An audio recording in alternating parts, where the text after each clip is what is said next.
السلام عليكم ورحمة الله وبركاته. الحمد لله رب العالمين والعاقبة للمتقين ولا عدوان إلا على الظالمين. اللهم صل على محمد وعلى آل محمد كما صليت على إبراهيم وعلى آل إبراهيم إنك حميد مجيد. أما بعد فإن خير الكلام كلام الله وخير الهدي هدي محمد صلى الله عليه وسلم وشر الأمور محدثاتها وكل محدثة بدعة وكل بدعة ضلالة. أعوذ بالله من الشيطان الرجيم. إن الذين قالوا ربنا الله ثم استقاموا تتنزل عليهم الملائكة ألا تخافوا ولا تحزنوا وأبشروا بالجنة التي كنتم توعدون.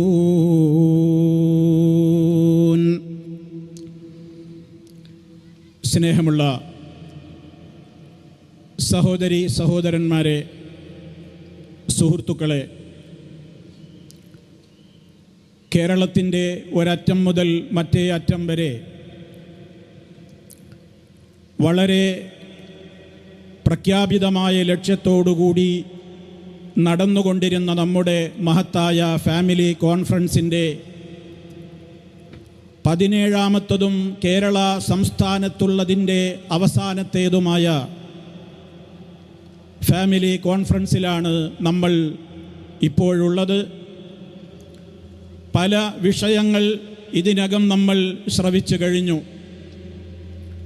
മക്കൾ അധർമ്മകാരികളായി മാറുന്നതിൽ മാതാപിതാക്കൾ എന്തൊക്കെ ശ്രദ്ധിക്കണം എന്ന വിഷയം കേട്ടുകഴിഞ്ഞു. അതുപോലെ തന്നെ സമൂഹത്തിൽ വർദ്ധിക്കുന്ന കുറ്റകൃത്യങ്ങൾക്കു പിന്നിൽ എന്തെല്ലാം വിഷയങ്ങളാണ് കടന്നു വന്നുകൊണ്ടിരിക്കുന്നത് എന്ന സംസാരവും നിങ്ങൾ ശ്രവിക്കുകയുണ്ടായി. ഇനി എൻ്റെ ഈ അവസരത്തിൽ എനിക്ക് അധിക സമയമെടുക്കാതെ തന്നെ പ്രാധാന്യപൂർവം നിങ്ങളുടെ ശ്രദ്ധയിൽ കൊണ്ടുവരുവാനുള്ളത്, നാം ഇവിടെ കേട്ട വിഷയങ്ങളെല്ലാം അതേപോലെ തന്നെ ഇവിടെ പ്രദർശിപ്പിച്ച ഡോക്യുമെൻ്ററികളും ഇവിടെ നടന്ന സ്ഥാപനങ്ങളെ പരിചയപ്പെടുത്തലുകളുമെല്ലാം നമ്മുടെ ഒരേ ഒരു ആഗ്രഹത്തിൻ്റെ പൂർത്തീകരണത്തിന് വേണ്ടിയാണ് അതെല്ലാം ഇവിടെ നടന്നുകൊണ്ടിരിക്കുന്നത്. അതായത് നമുക്ക് നമ്മുടെ മാതാപിതാക്കളുടെയും ഇണകളുടെയും സന്താനങ്ങളുടെയും പേരമക്കളുടെയും ഒക്കെ കൂടെ ഒന്നിച്ച് സ്വർഗത്തിലെത്തുവാൻ സാധ്യമാവണം എന്നതാണ് നമ്മുടെ പരമമായ ലക്ഷ്യം.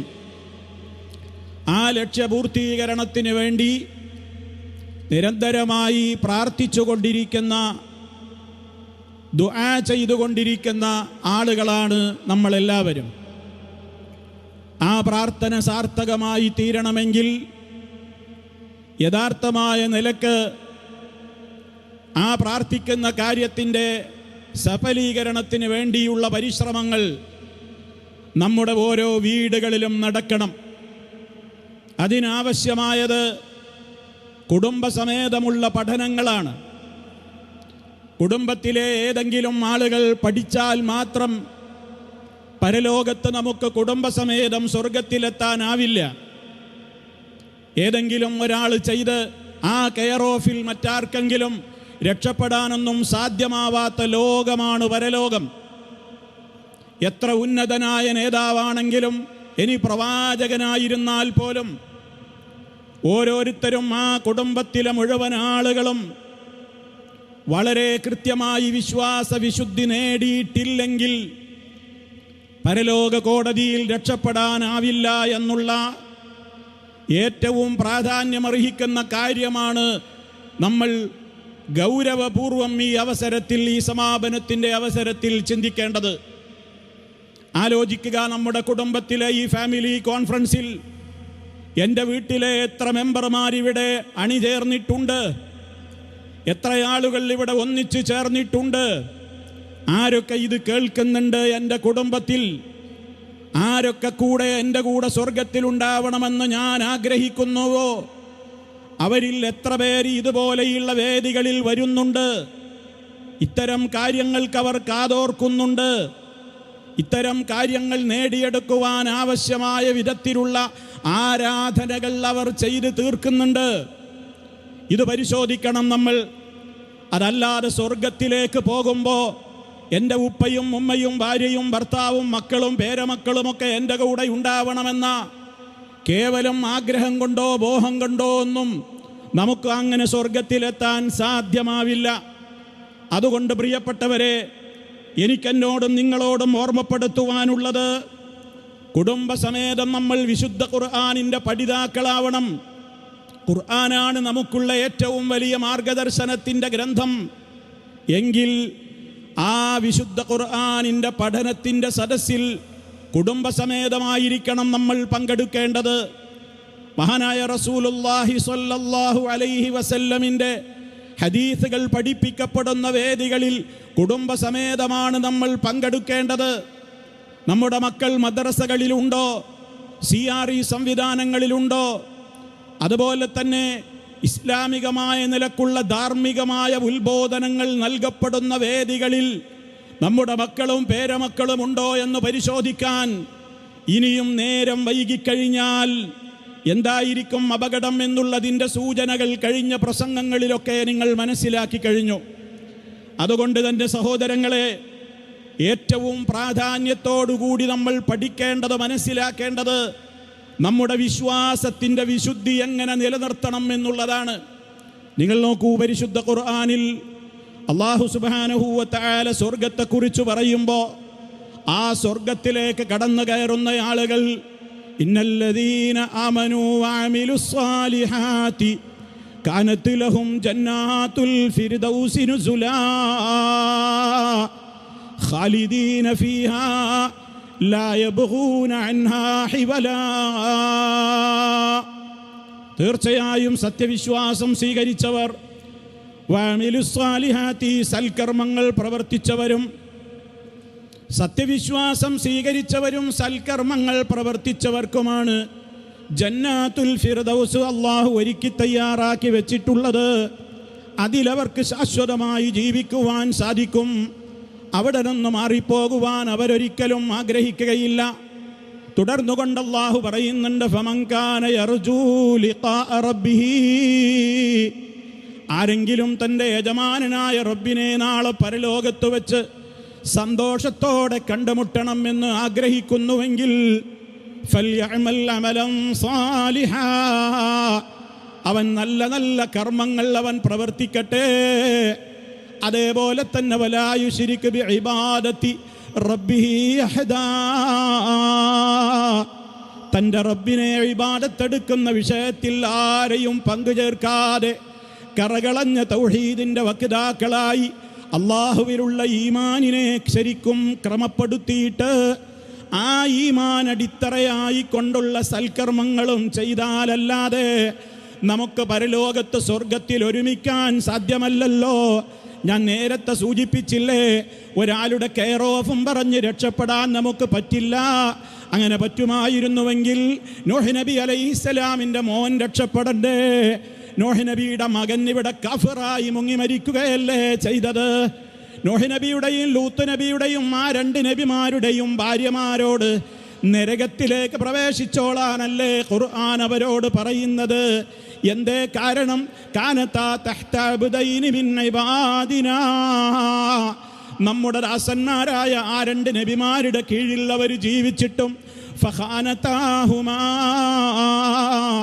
ആ രണ്ട് ഭാര്യമാരും ആ രണ്ട് നബിമാരെയും വഞ്ചിച്ചു എന്ന് പറഞ്ഞാൽ ഈമാനില്ലവർ അവരെ ഫോളോ ചെയ്തില്ല. നൂഹ് നബി എന്ന ഭർത്താവിനെ, ലൂത്ത് നബി എന്ന ഭർത്താവിനെ അവരുടെ ഭാര്യമാർ ഈമാനിൻ്റെ കാര്യത്തിൽ ഫോളോ ചെയ്തില്ല.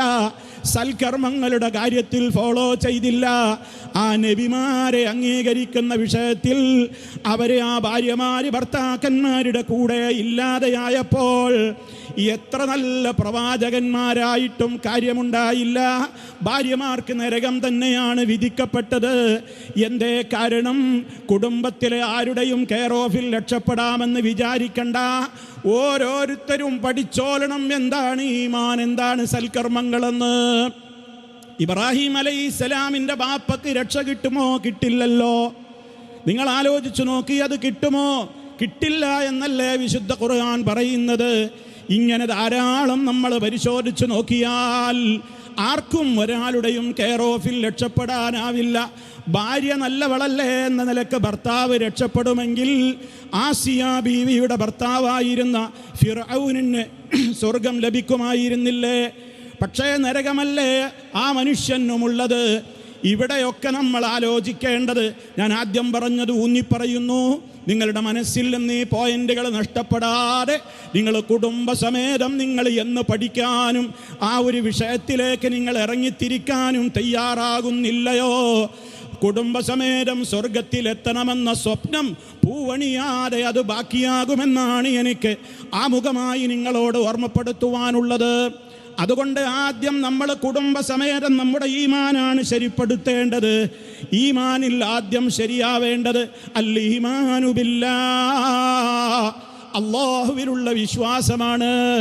അല്ലാഹുവിലുള്ള വിശ്വാസം ശരിയായിട്ടില്ലെങ്കിൽ മറ്റു ഒരു കർമ്മത്തിനും പരലോകത്ത് വിലയില്ല. നിസ്കരിച്ചിട്ടോ നോമ്പെടുത്തിട്ടോ സക്കാത്ത് കൊടുത്തിട്ടോ ഹജ്ജ് ചെയ്തിട്ടോ കാര്യമില്ല. വിശ്വാസം വിശുദ്ധമല്ലെങ്കിൽ ഒരു കുടുംബത്തിന് സമാധാനമുണ്ടാവില്ല, സ്വർഗത്തിലെത്താനും സാധിക്കുകയില്ല. അതുകൊണ്ട് തന്നെ മുഴുവൻ പ്രവാചകന്മാരും ലോകത്ത് വന്ന് ഒന്നാമതായി പഠിപ്പിച്ചത്, വളരെ കൃത്യമായി സമൂഹത്തോട് പറഞ്ഞത്, ലാ ഇലാഹ ഇല്ലാ അന ഫഅ്ബുദൂൻ.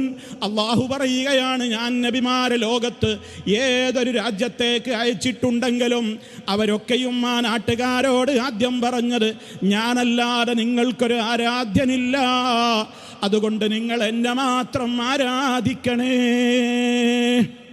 ഇത് പറയാത്തൊരു നബി കഴിഞ്ഞു പോയിട്ടില്ല. അതാണ് ഏറ്റവും പ്രാധാന്യത്തോടുകൂടെ പഠിപ്പിച്ചത്.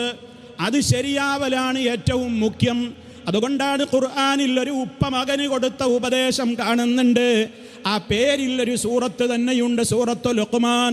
ലുഖ്മാൻ എന്ന ഉപ്പ തൻ്റെ മോനോട് പറയുന്ന ഉപദേശം ഒരു പേജോളം വിശുദ്ധ ഖുർആനിൽ കാണാമല്ലോ.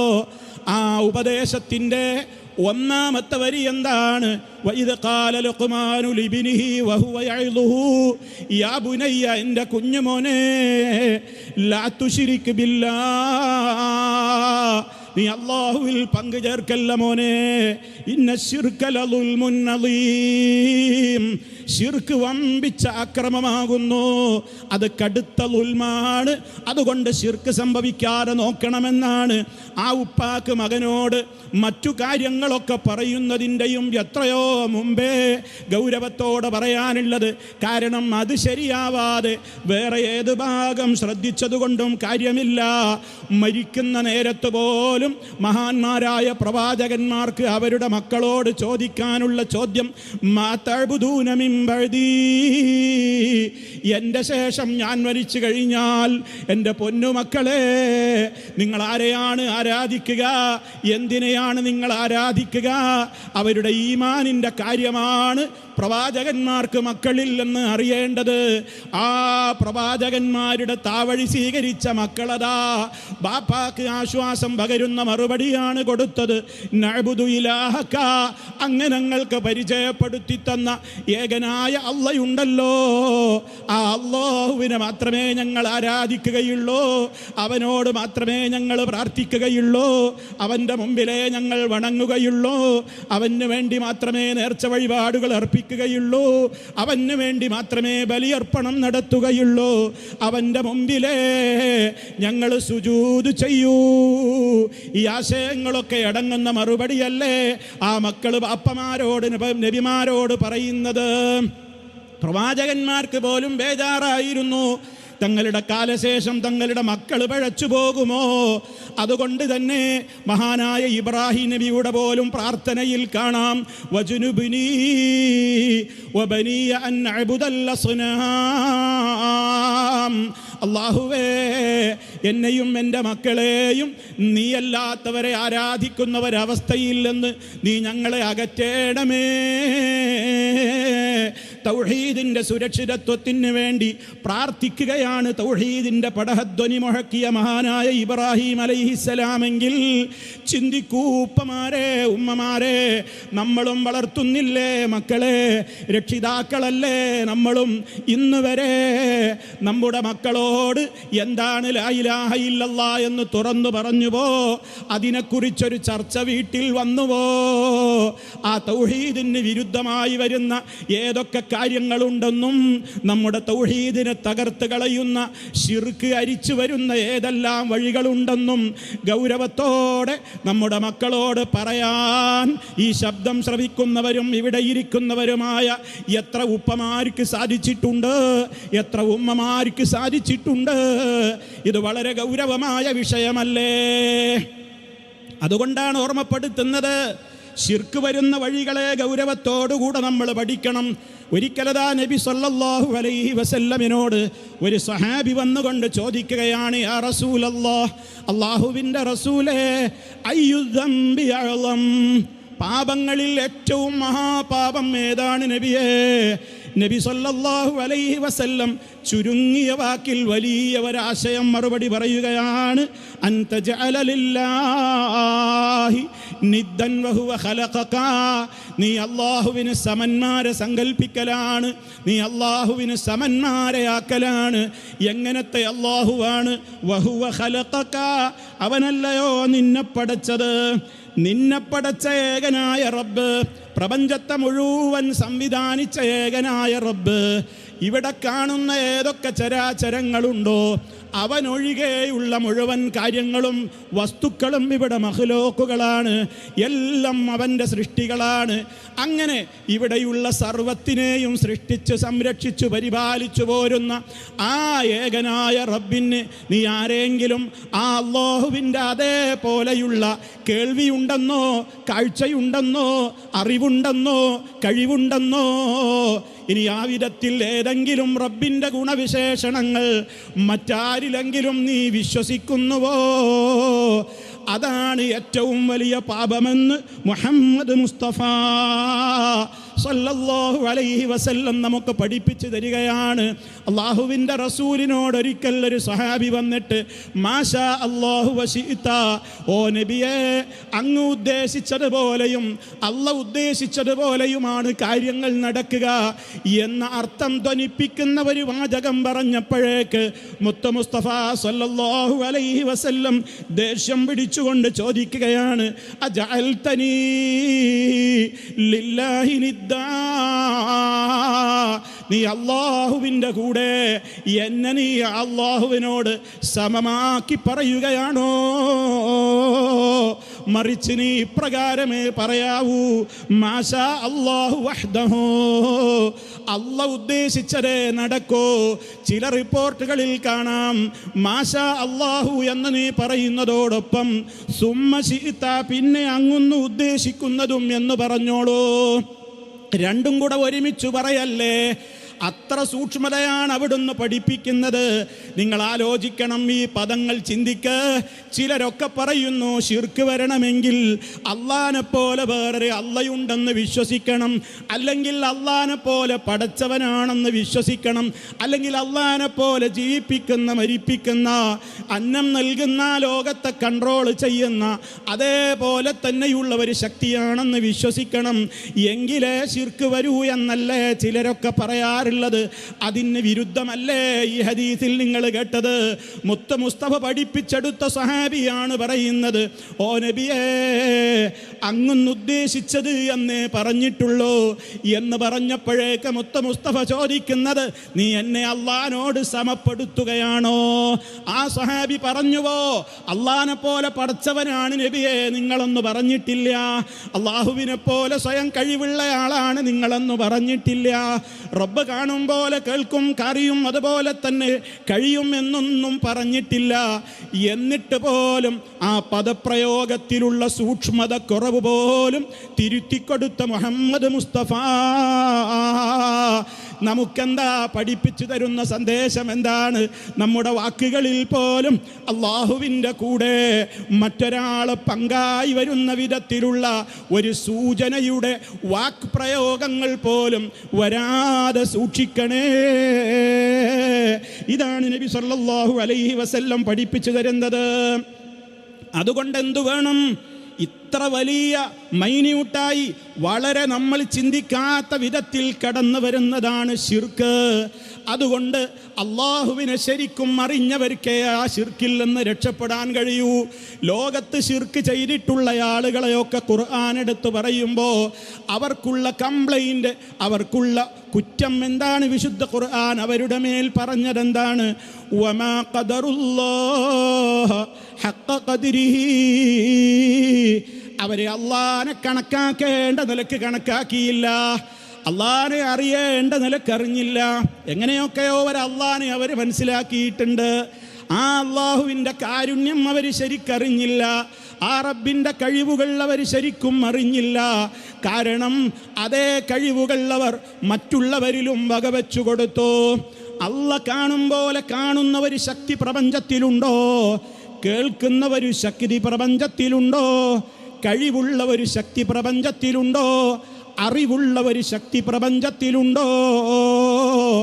എവിടെ നിന്ന് വിളിച്ചാലും വെളിപ്പുറത്ത് ഉത്തരം ചെയ്യാൻ കഴിവുള്ള, എല്ലാത്തിനും കേട്ട് ഉത്തരം ചെയ്യാൻ കഴിവുള്ള മുജീബായ ഒരു റബ്ബ്, മുജീബായ ഒരു ശക്തി വേറെയുണ്ടോ?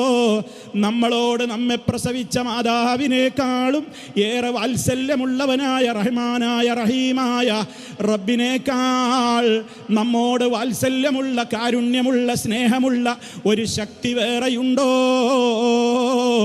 ജീവനാടിയേക്കാൾ നമ്മെ നിരീക്ഷിച്ചു കൊണ്ടിരിക്കുന്ന, നമ്മുടെ കൂടെയുള്ള, എല്ലാം കാണുന്ന കേൾക്കുന്നവനായ റബ്ബിനേക്കാൾ ഇവിടെ ഈ ലോകത്ത് ആർക്കാണ് പവറുള്ളത്?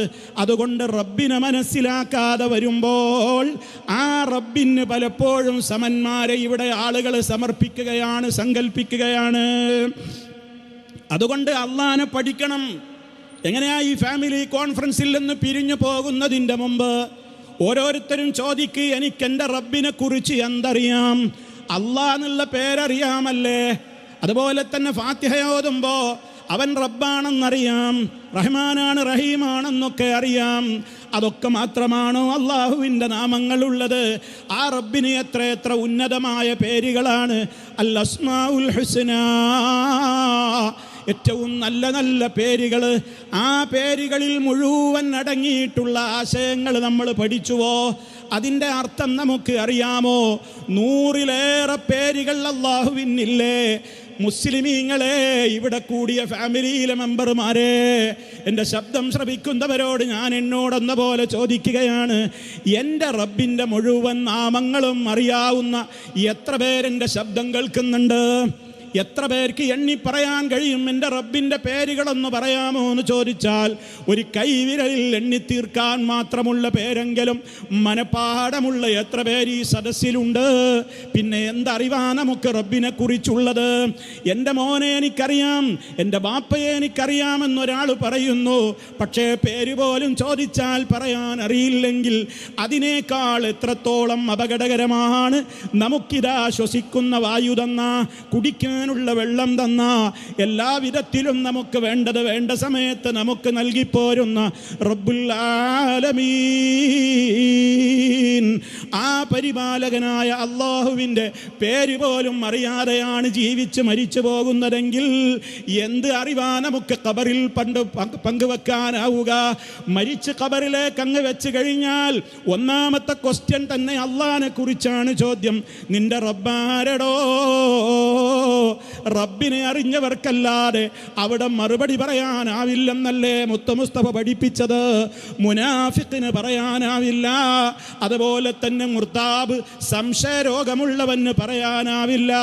മറിച്ച് നല്ല ഈമാനുറച്ച വ്യക്തിക്കല്ലാതെ അള്ളാഹിനെ കുറിച്ചുള്ള ഖബറിലുള്ള ചോദ്യത്തിന് ഉത്തരം പറയാൻ സാധ്യമാവില്ല. എന്ന് പറയുമ്പോൾ നമ്മൾ ഇന്നങ്ങ് മരിച്ച് ഖബറിലെത്തിക്കഴിഞ്ഞാൽ എന്തുത്തരം പറയാനാ കണ്ടുവച്ചിട്ടുള്ളത്? അതുകൊണ്ട് അള്ളാനെ പഠിക്ക്, അള്ളാന്റെ ഗുണങ്ങൾ പഠിക്ക്, അള്ളാന്റെ കഴിവുകൾ പഠിക്ക്. എന്തിനാണത് പഠിക്കുന്നത്? 2 നേട്ടങ്ങൾ അത് പഠിച്ചാൽ നമുക്കുണ്ട് ഉമ്മ. അത് പഠിച്ചാൽ നമുക്ക് കിട്ടും പെങ്ങളെ, ഉപ്പ, നമുക്കത് കിട്ടും. ഏതൊക്കെയാണത്? നിങ്ങൾ അള്ളാന്റെ പേരുകൾ പഠിച്ച് ആശയങ്ങൾ, അർത്ഥങ്ങൾ പഠിച്ചു കഴിഞ്ഞാൽ ഒന്നാമത്തെ ഗുണം എന്താണെന്നോ? നിങ്ങൾക്ക് പിന്നെ ശിർക്ക് നിങ്ങളുടെ ജീവിതത്തിൽ വരൂല. കാരണം ആ അള്ളാന്റെ ഓരോ മഹത്വങ്ങളും ഓരോ പേരിലും ഉൾച്ചേർന്നിരിക്കുകയാണ്. അതങ്ങ് പഠിച്ച ഒരു സ്ത്രീക്കോ പുരുഷനോ പിന്നെ അതുപോലെ മറ്റൊരു ശക്തിയുണ്ടെന്ന് ഏത് കൊലകൊമ്പൻ എത്ര തെളിവ് നിരത്തിയിട്ട് എൻ്റെ മുമ്പിൽ വന്നാലും ഞാനത് അംഗീകരിക്കൂല. അതുകൊണ്ട് എൻ്റെ തൗഹീദ് അവിടെ ഉറക്കുകയാണ്. അത് മാത്രമല്ല, രണ്ടാമതൊരു ഗുണം കൂടിയുണ്ട്. ആ അർത്ഥങ്ങളൊക്കെ ശരിക്ക് പഠിച്ചിട്ടുള്ള ഒരു മുസ്ലിം അവൻ ഉറച്ചു വിശ്വസിക്കുകയാണ്, ലോകം മുഴുവൻ ഉറങ്ങിക്കഴിഞ്ഞാലും ഉറങ്ങാത്ത കണ്ണുകളുള്ള മയങ്ങാത്തവനായ ശക്തിയാണ് എൻ്റെ റബ്ബ്. അതുകൊണ്ട് ആ റബ്ബിൻ്റെ കണ്ണ് വെട്ടിച്ച് അവൻ അറിയാതെ, അവൻ കേൾക്കാതെ, അവൻ മനസ്സിലാക്കാതെ ഒരു തെറ്റും എനിക്ക് ചെയ്യാൻ സാധിക്കില്ലല്ലോ എന്ന ചിന്ത എനിക്ക് വരുമ്പോൾ എൻ്റെ തൗഹീദ് വിശുദ്ധമാകുന്നതോടൊപ്പം എൻ്റെ ജീവിതത്തിൻ്റെ എ മുതൽ സെഡ് വരെ മുഴുവനങ്ങ് ക്ലിയർ ആവുകയാണ്. കാരണം പിന്നെ എനിക്ക് പാപം ചെയ്യാൻ എങ്ങനെ കഴിയും? എൻ്റെ റബ്ബ് കാണുമല്ലോ, എൻ്റെ റബ്ബ് കേൾക്കുമല്ലോ, എൻ്റെ റബ്ബ് അറിയുമല്ലോ. ഇങ്ങനെ അങ്ങ് അള്ളാനെ പഠിക്ക്. ഈ പഠനം ഇല്ലാത്തത് കൊണ്ടാണ് സമൂഹത്തിൽ ശിർക്ക് വന്നിട്ടുള്ളത്. ഇതേപോലെ തന്നെ നിങ്ങൾ നിത്യജീവിതത്തിൽ ചൊല്ലാൻ പഠിപ്പിക്കപ്പെട്ട ദിക്റുകൾ എത്രയാണ്? രാവിലെ ഉണരുമ്പോൾ ഇവിടെ കൂടിയ ഉമ്മമാരോട് ഉപ്പമാരോട് ഞാൻ പറയുകയാണ്, നമ്മുടെ വീടുകളിൽ നമ്മൾ നിയന്ത്രിക്കുന്നില്ലേ? രാവിലെ എഴുന്നേൽക്കുമ്പോൾ എന്ത് പറഞ്ഞിട്ടാ എഴുന്നേൽക്കേണ്ടത്? നമുക്ക് കുടുംബത്തിലെ മെമ്പർമാർക്കൊക്കെ അറിയാമോ? ഉറങ്ങുന്നത് വരെ എന്ത് ചൊല്ലണം എന്ന് പഠിപ്പിക്കപ്പെട്ടിട്ടുണ്ട്. നമ്മളിൽ എത്ര പേർക്ക് അതറിയാം? അൽഹംദുലില്ലാഹ് الذي أحيانا بعدما أماتنا وإليه النشور. ഉറങ്ങി എഴുന്നേൽക്കുമ്പോഴുള്ള ഒരു പ്രാർത്ഥനയാണതെങ്കിൽ അൽഹംദുലില്ലാഹില്ലദീ ആഫാനി ഫീ ജസദി വറദ്ദ അലയ്യ റൂഹി വഅദിന ലീ ബിദിക്രിഹി. രണ്ടാമത്തൊരു പ്രാർത്ഥന അതാണ്. ഞാനതിൻ്റെ അർത്ഥതലങ്ങളൊന്നും വിശദീകരിക്കുന്നില്ല, പക്ഷേ ഞാൻ സൂചന പറയുന്നു. ഈ 2 ദിക്റുകളുടെയും ദുആകളുടെയും അർത്ഥവും ആശയവും പഠിച്ചുകൊണ്ട് നാളെ രാവിലെ എഴുന്നേൽക്കുമ്പോൾ മുതൽ ഇനി ജീവിതത്തിൽ ഒരിക്കലും കൈവിടാതെ ഈ ദിക്റുകളും ദുആകളും നമ്മുടെ മനസ്സിലുണ്ടാവണേ. അതിനാണ് സ്ക്രീനിൽ കാണിക്കുന്നത്. അതുകൊണ്ട് തന്നെ നമ്മൾ മനസ്സിലാക്കണം, അവിടം മുതൽക്ക് നമ്മുടെ ഒരു ജീവിതം സ്റ്റാർട്ട് ചെയ്തു പ്രഭാതത്തിൽ.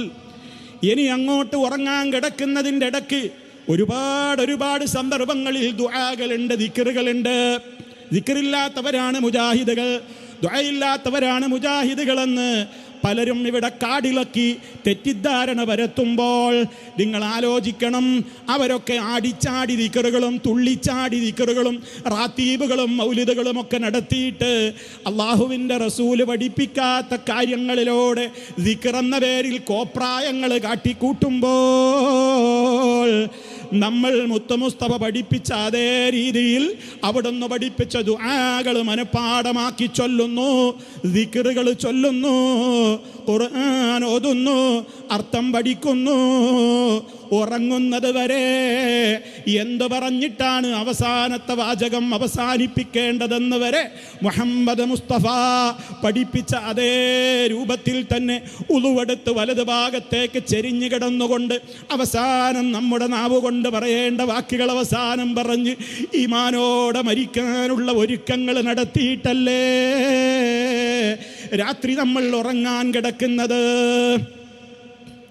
അതുകൊണ്ട് ആര് നമ്മുടെ വീട്ടിലുണ്ടോ, അതുണ്ടായാലുള്ള ഗുണം എന്താണ്? നേരത്തെ പറഞ്ഞ ഗുണം തന്നെയാണ്. ആ ദുആകളൊക്കെ മുഴുവൻ എടുത്ത് പരിശോധിച്ചു നോക്കൂ. സർവ്വ ദുആകളും അല്ലാഹുവോടാണ്. അല്ലാഹുവോട് തേടിയാൽ ഉത്തരം കിട്ടും എന്ന് ഉറപ്പില്ല. മഹാന്മാരോട് തേടിയാലേ ഉറപ്പുള്ളൂ കിട്ടും എന്നത്. മറ്റേത് കിട്ടിയെങ്കിൽ കിട്ടിയില്ലെങ്കിൽ കിട്ടിയില്ല, KSRTC പോലെ ബെൻസ് പോലെ എന്നൊക്കെ പറഞ്ഞവരെ കാലം ഉത്തരം കിട്ടിയെങ്കിലായി, ഇല്ലെങ്കിലില്ല. അള്ളാഹിനോട് ചോദിക്കുമ്പോൾ അത്രയേ ഉള്ളൂ. മഹാത്മാക്കളോട് ചോദിച്ചാലോ അതൊക്കെ വളരെ പെട്ടെന്ന് ഉത്തരം കിട്ടുന്ന കേസുകളാണ് എന്ന് പറയുന്ന മൂഢവിശ്വാസത്തിന് നമ്മളെ കിട്ടൂല.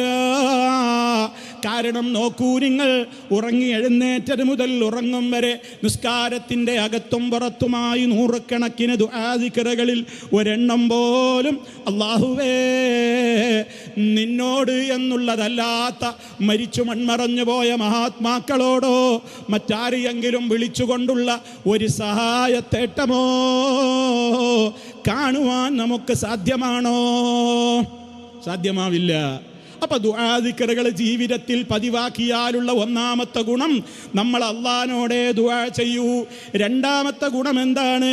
ജീവിതത്തിൻ്റെ ഏത് ഘട്ടത്തിലും എനിക്കുള്ള കാവലൻ്റെ റബ്ബാണ്. അതുകൊണ്ടല്ലേ രാവിലെ പ്രഭാതത്തിലും പ്രദോഷത്തിലുമൊക്കെ നമ്മൾ പറയുന്നുണ്ട്, അല്ലാഹുമ്മ ഇന്നി അസ്അലുക്കൽ ആഫിയത ഫിദ്ദുനിയാ വൽ ആഖിറ, അല്ലാഹുമ്മ ഇന്നി അസ്അലുക്കൽ അഫ്വ വൽ ആഫിയ ഫീ ദീനി വദുനിയായ വഅഹ്ലി വമാലി, അല്ലാഹുമ്മ عوراتي وآمن روعاتي، اللهم احفظني من بين يدي ومن خلفي وعن يميني وعن شمالي ومن فوقي وأعوذ بعظمتك أن أغتال من تحتي. എന്നെ പഠിക്കണം ഉമ്മമാരെ, ഉപ്പമാരെ, വലിയ ആശയങ്ങളടങ്ങിയ ദുആയാണ്.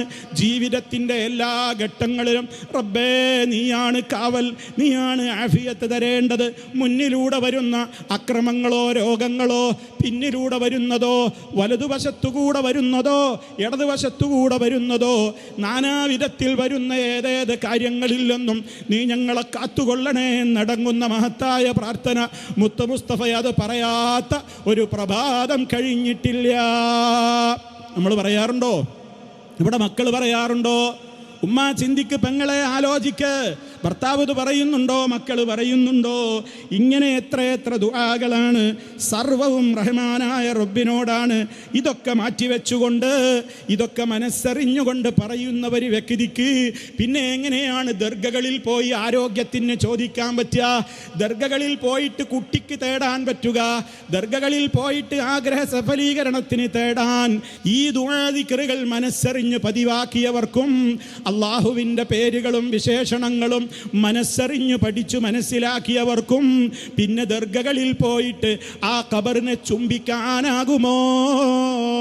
അവിടെ തൊട്ട് മണക്കാനാകുമോ? അവിടെ കാര്യം നേടാൻ വേണ്ടി പട്ടുമൂടാൻ സാധിക്കുമോ? അവിടെ കാര്യം നേടാൻ വേണ്ടി അവിടെയുള്ള കുത്തുവിളക്കിൽ എണ്ണയൊഴിച്ച് അതിലേക്ക് തിരിനേർച്ചയാക്കാൻ കഴിയുമോ?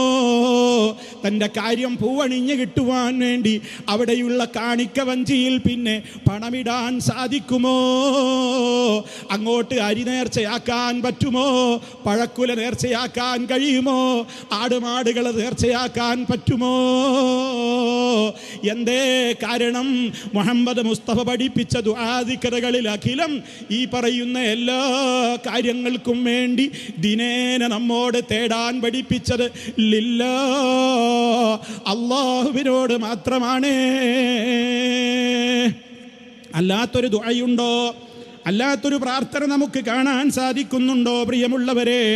അതുകൊണ്ട് തന്നെ ഇന്ന് മഖ്ബറകളിലേക്ക് ആളുകൾ പോകുന്നത് എന്തിനാ?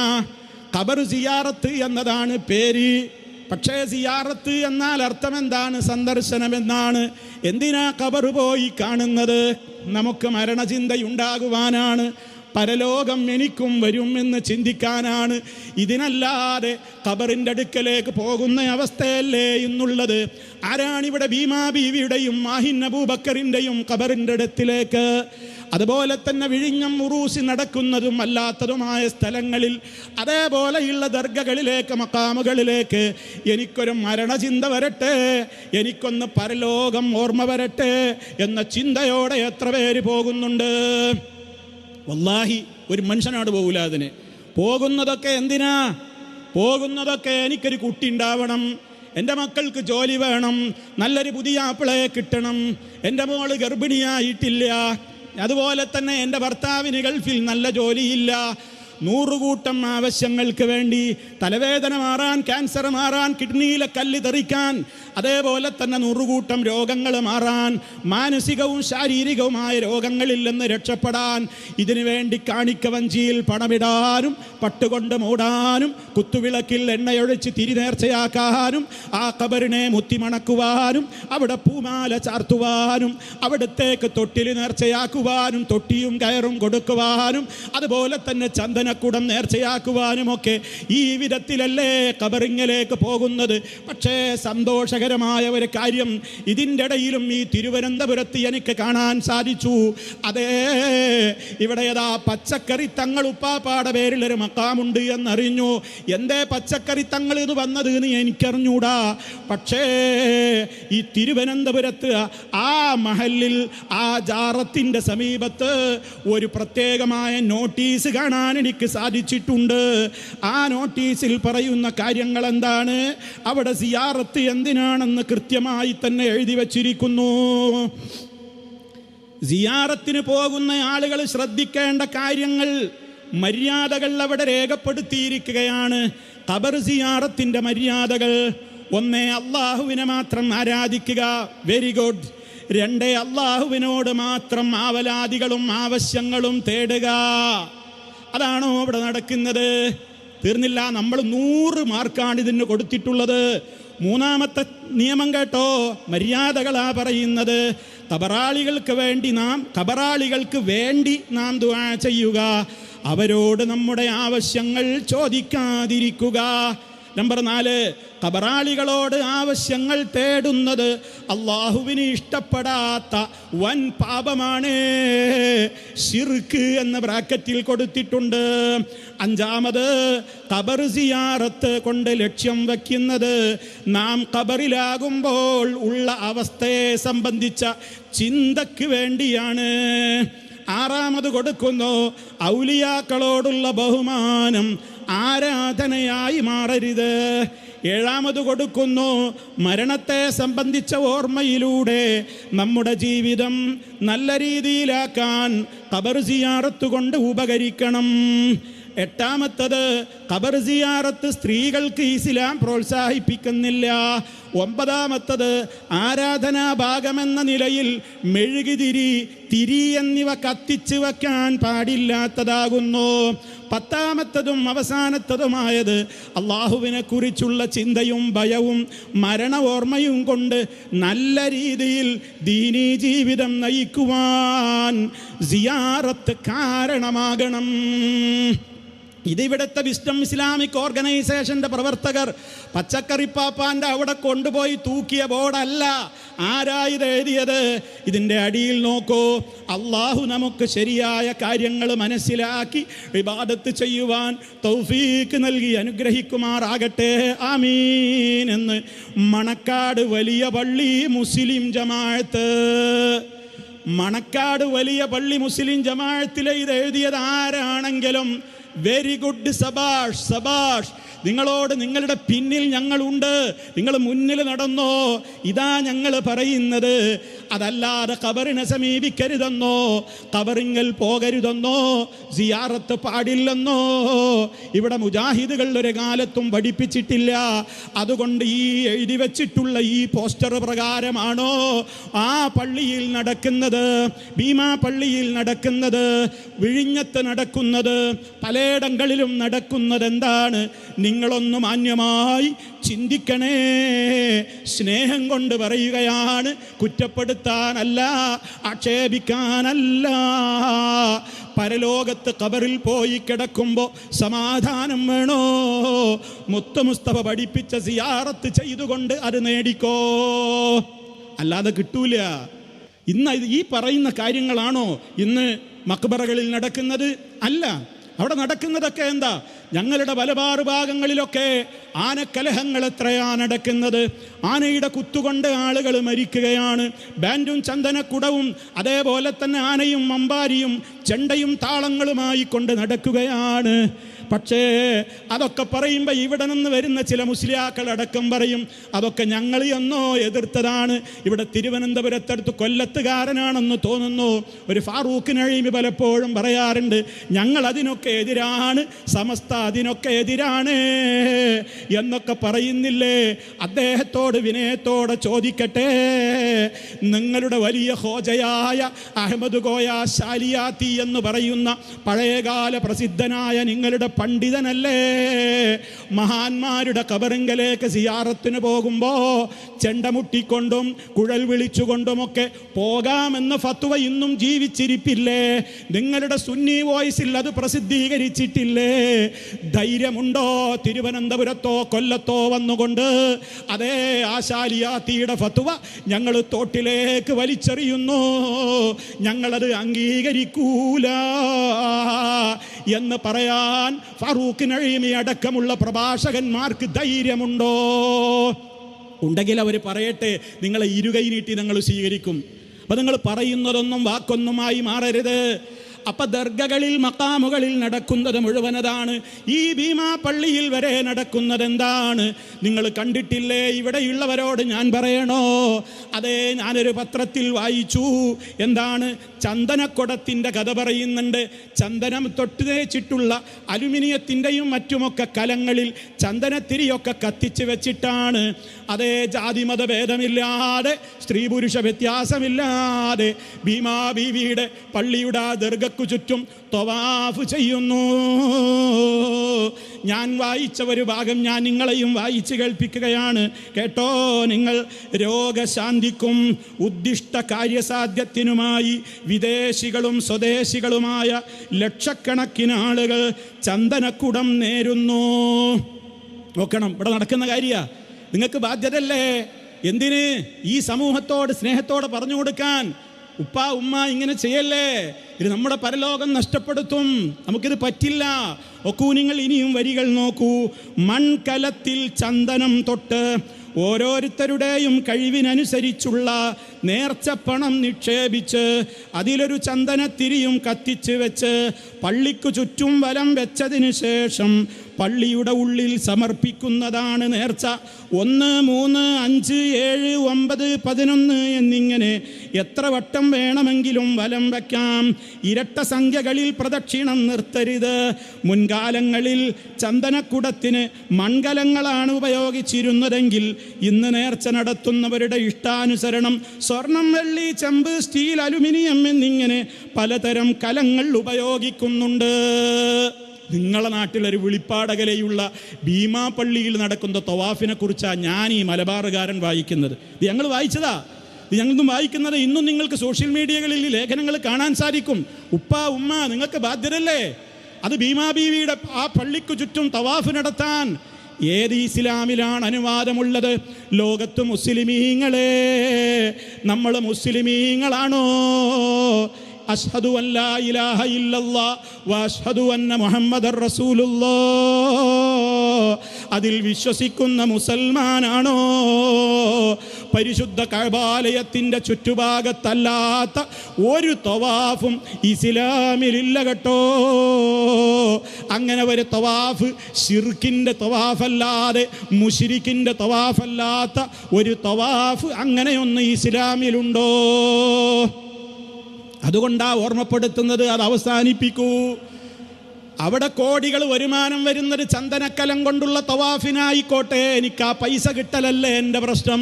അത് നിങ്ങൾ തീരുമാനിച്ചോ, ലേലത്തിന് വെക്കണോ, എത്ര കോടിക്ക് ലേലം വിളിക്കണം, 7 കോടിക്കോ 10 കോടിക്കോ, ഇനി 100 കോടിക്ക് നിങ്ങൾ ലേലത്തിന് വെച്ചാലും അതൊന്നും എനിക്ക് വിഷയമല്ല. പക്ഷേ എത്ര 1000 കോടികൾ കൊടുത്താലും കിട്ടാത്ത സ്വർഗമെന്ന വീട് കിട്ടണോ? ഈ തോന്നിവാസമാകുന്ന തവാഫ് അവസാനിപ്പിച്ചേക്കണേ. മുത്ത് മുസ്തഫ എവിടെയാ ജാറം വലം വെക്കാൻ പഠിപ്പിച്ചത്? എവിടെയാണ് 1, 3, 5, 7, 9, 11 ഒക്കെ തവണ തവാഫ് ചെയ്യാൻ പഠിപ്പിച്ചത്? എവിടെയാ?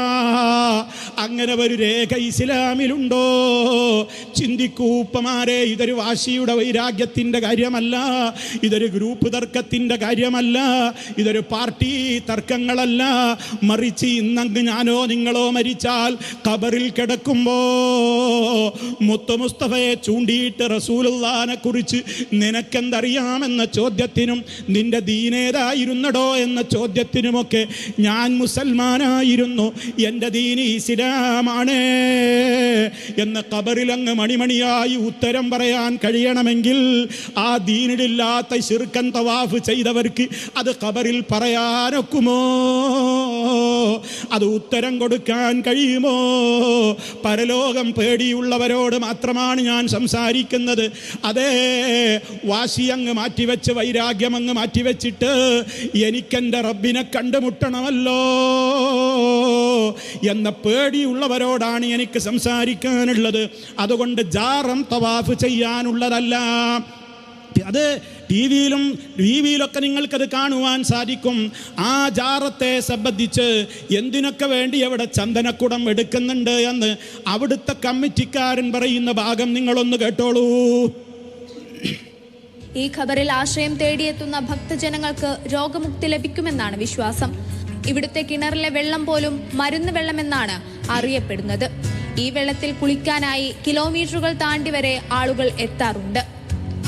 രോഗമുക്തിക്കായി ചന്ദനക്കുടമേന്തി ബാക്കി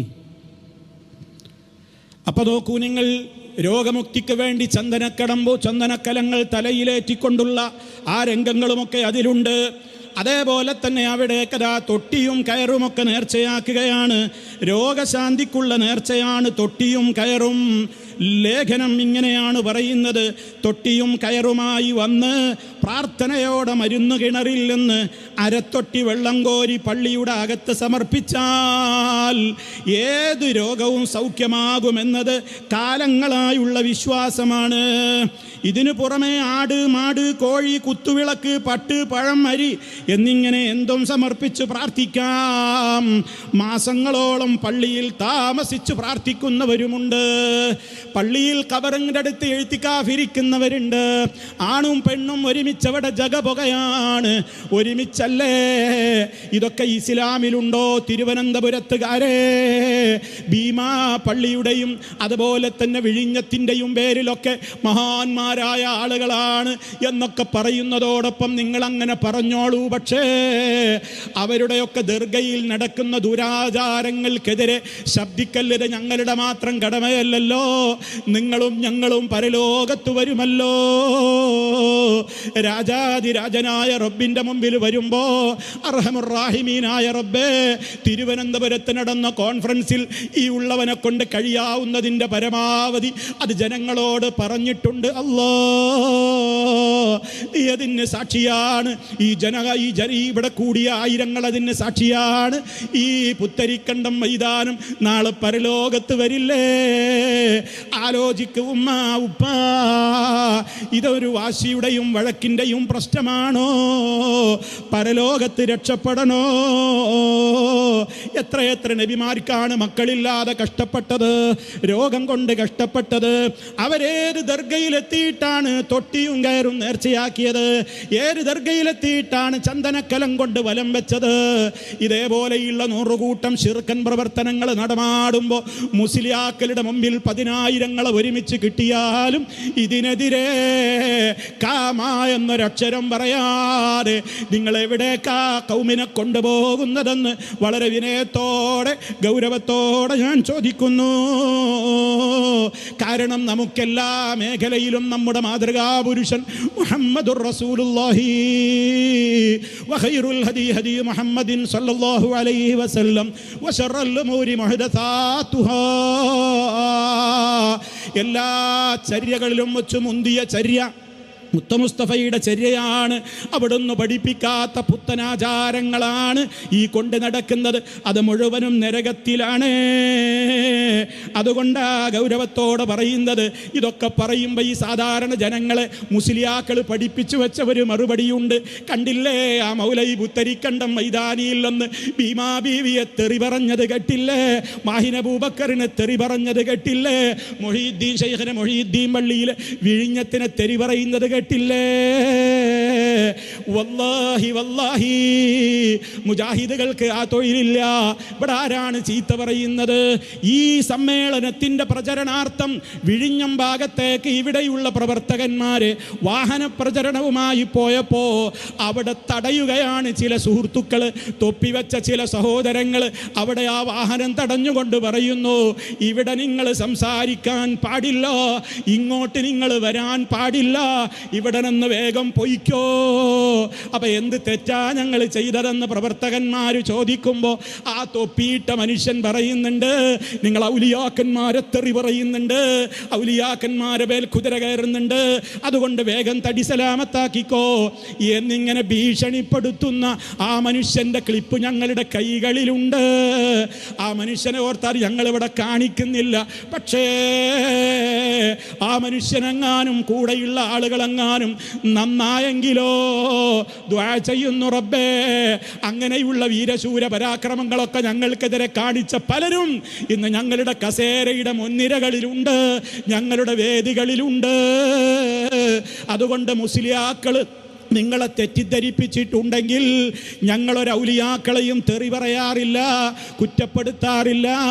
മറിച്ച് നിങ്ങൾ അവരെ വിളിച്ചു പ്രാർത്ഥിക്കല്ലേ, അവരോട് സങ്കടം പറയല്ലേ എന്നിങ്ങനെ ഇസ്ലാം പഠിപ്പിച്ച നിയമങ്ങളാണ് ഞങ്ങൾ പറയാറുള്ളത്.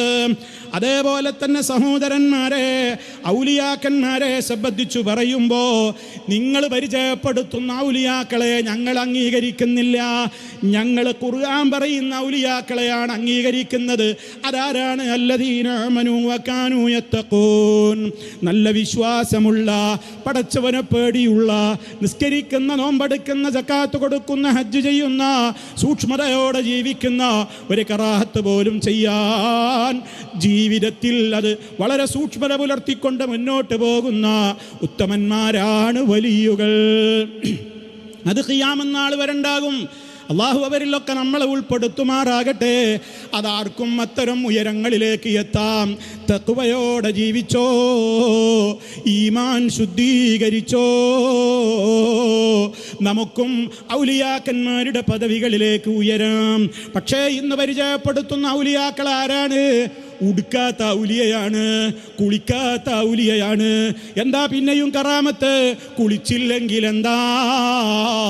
മഹാനവറുകൾ ഖദ്ദസല്ലാഹു സിർറഹുൽ അസീസിൻ്റെ ബോഡിയിൽ നിന്ന് ഒരു നാറ്റവും വരാറില്ല. ഉടുക്കാത്ത ഔലിയയാണ്. ആരെങ്കിലും ഡ്രസ്സ് കൊണ്ടുപോയി കൊടുത്താൽ പോലും ആ ഡ്രസ്സ് പോലും വലിച്ചെറിഞ്ഞ് നഗ്നനായി നടക്കുന്നവൻ ഔലിയയാണോ? അതും മാനസിക രോഗിയല്ലേ? അവർക്ക് അള്ളാന്റെ അടുക്കൽ ഇളവുണ്ട്.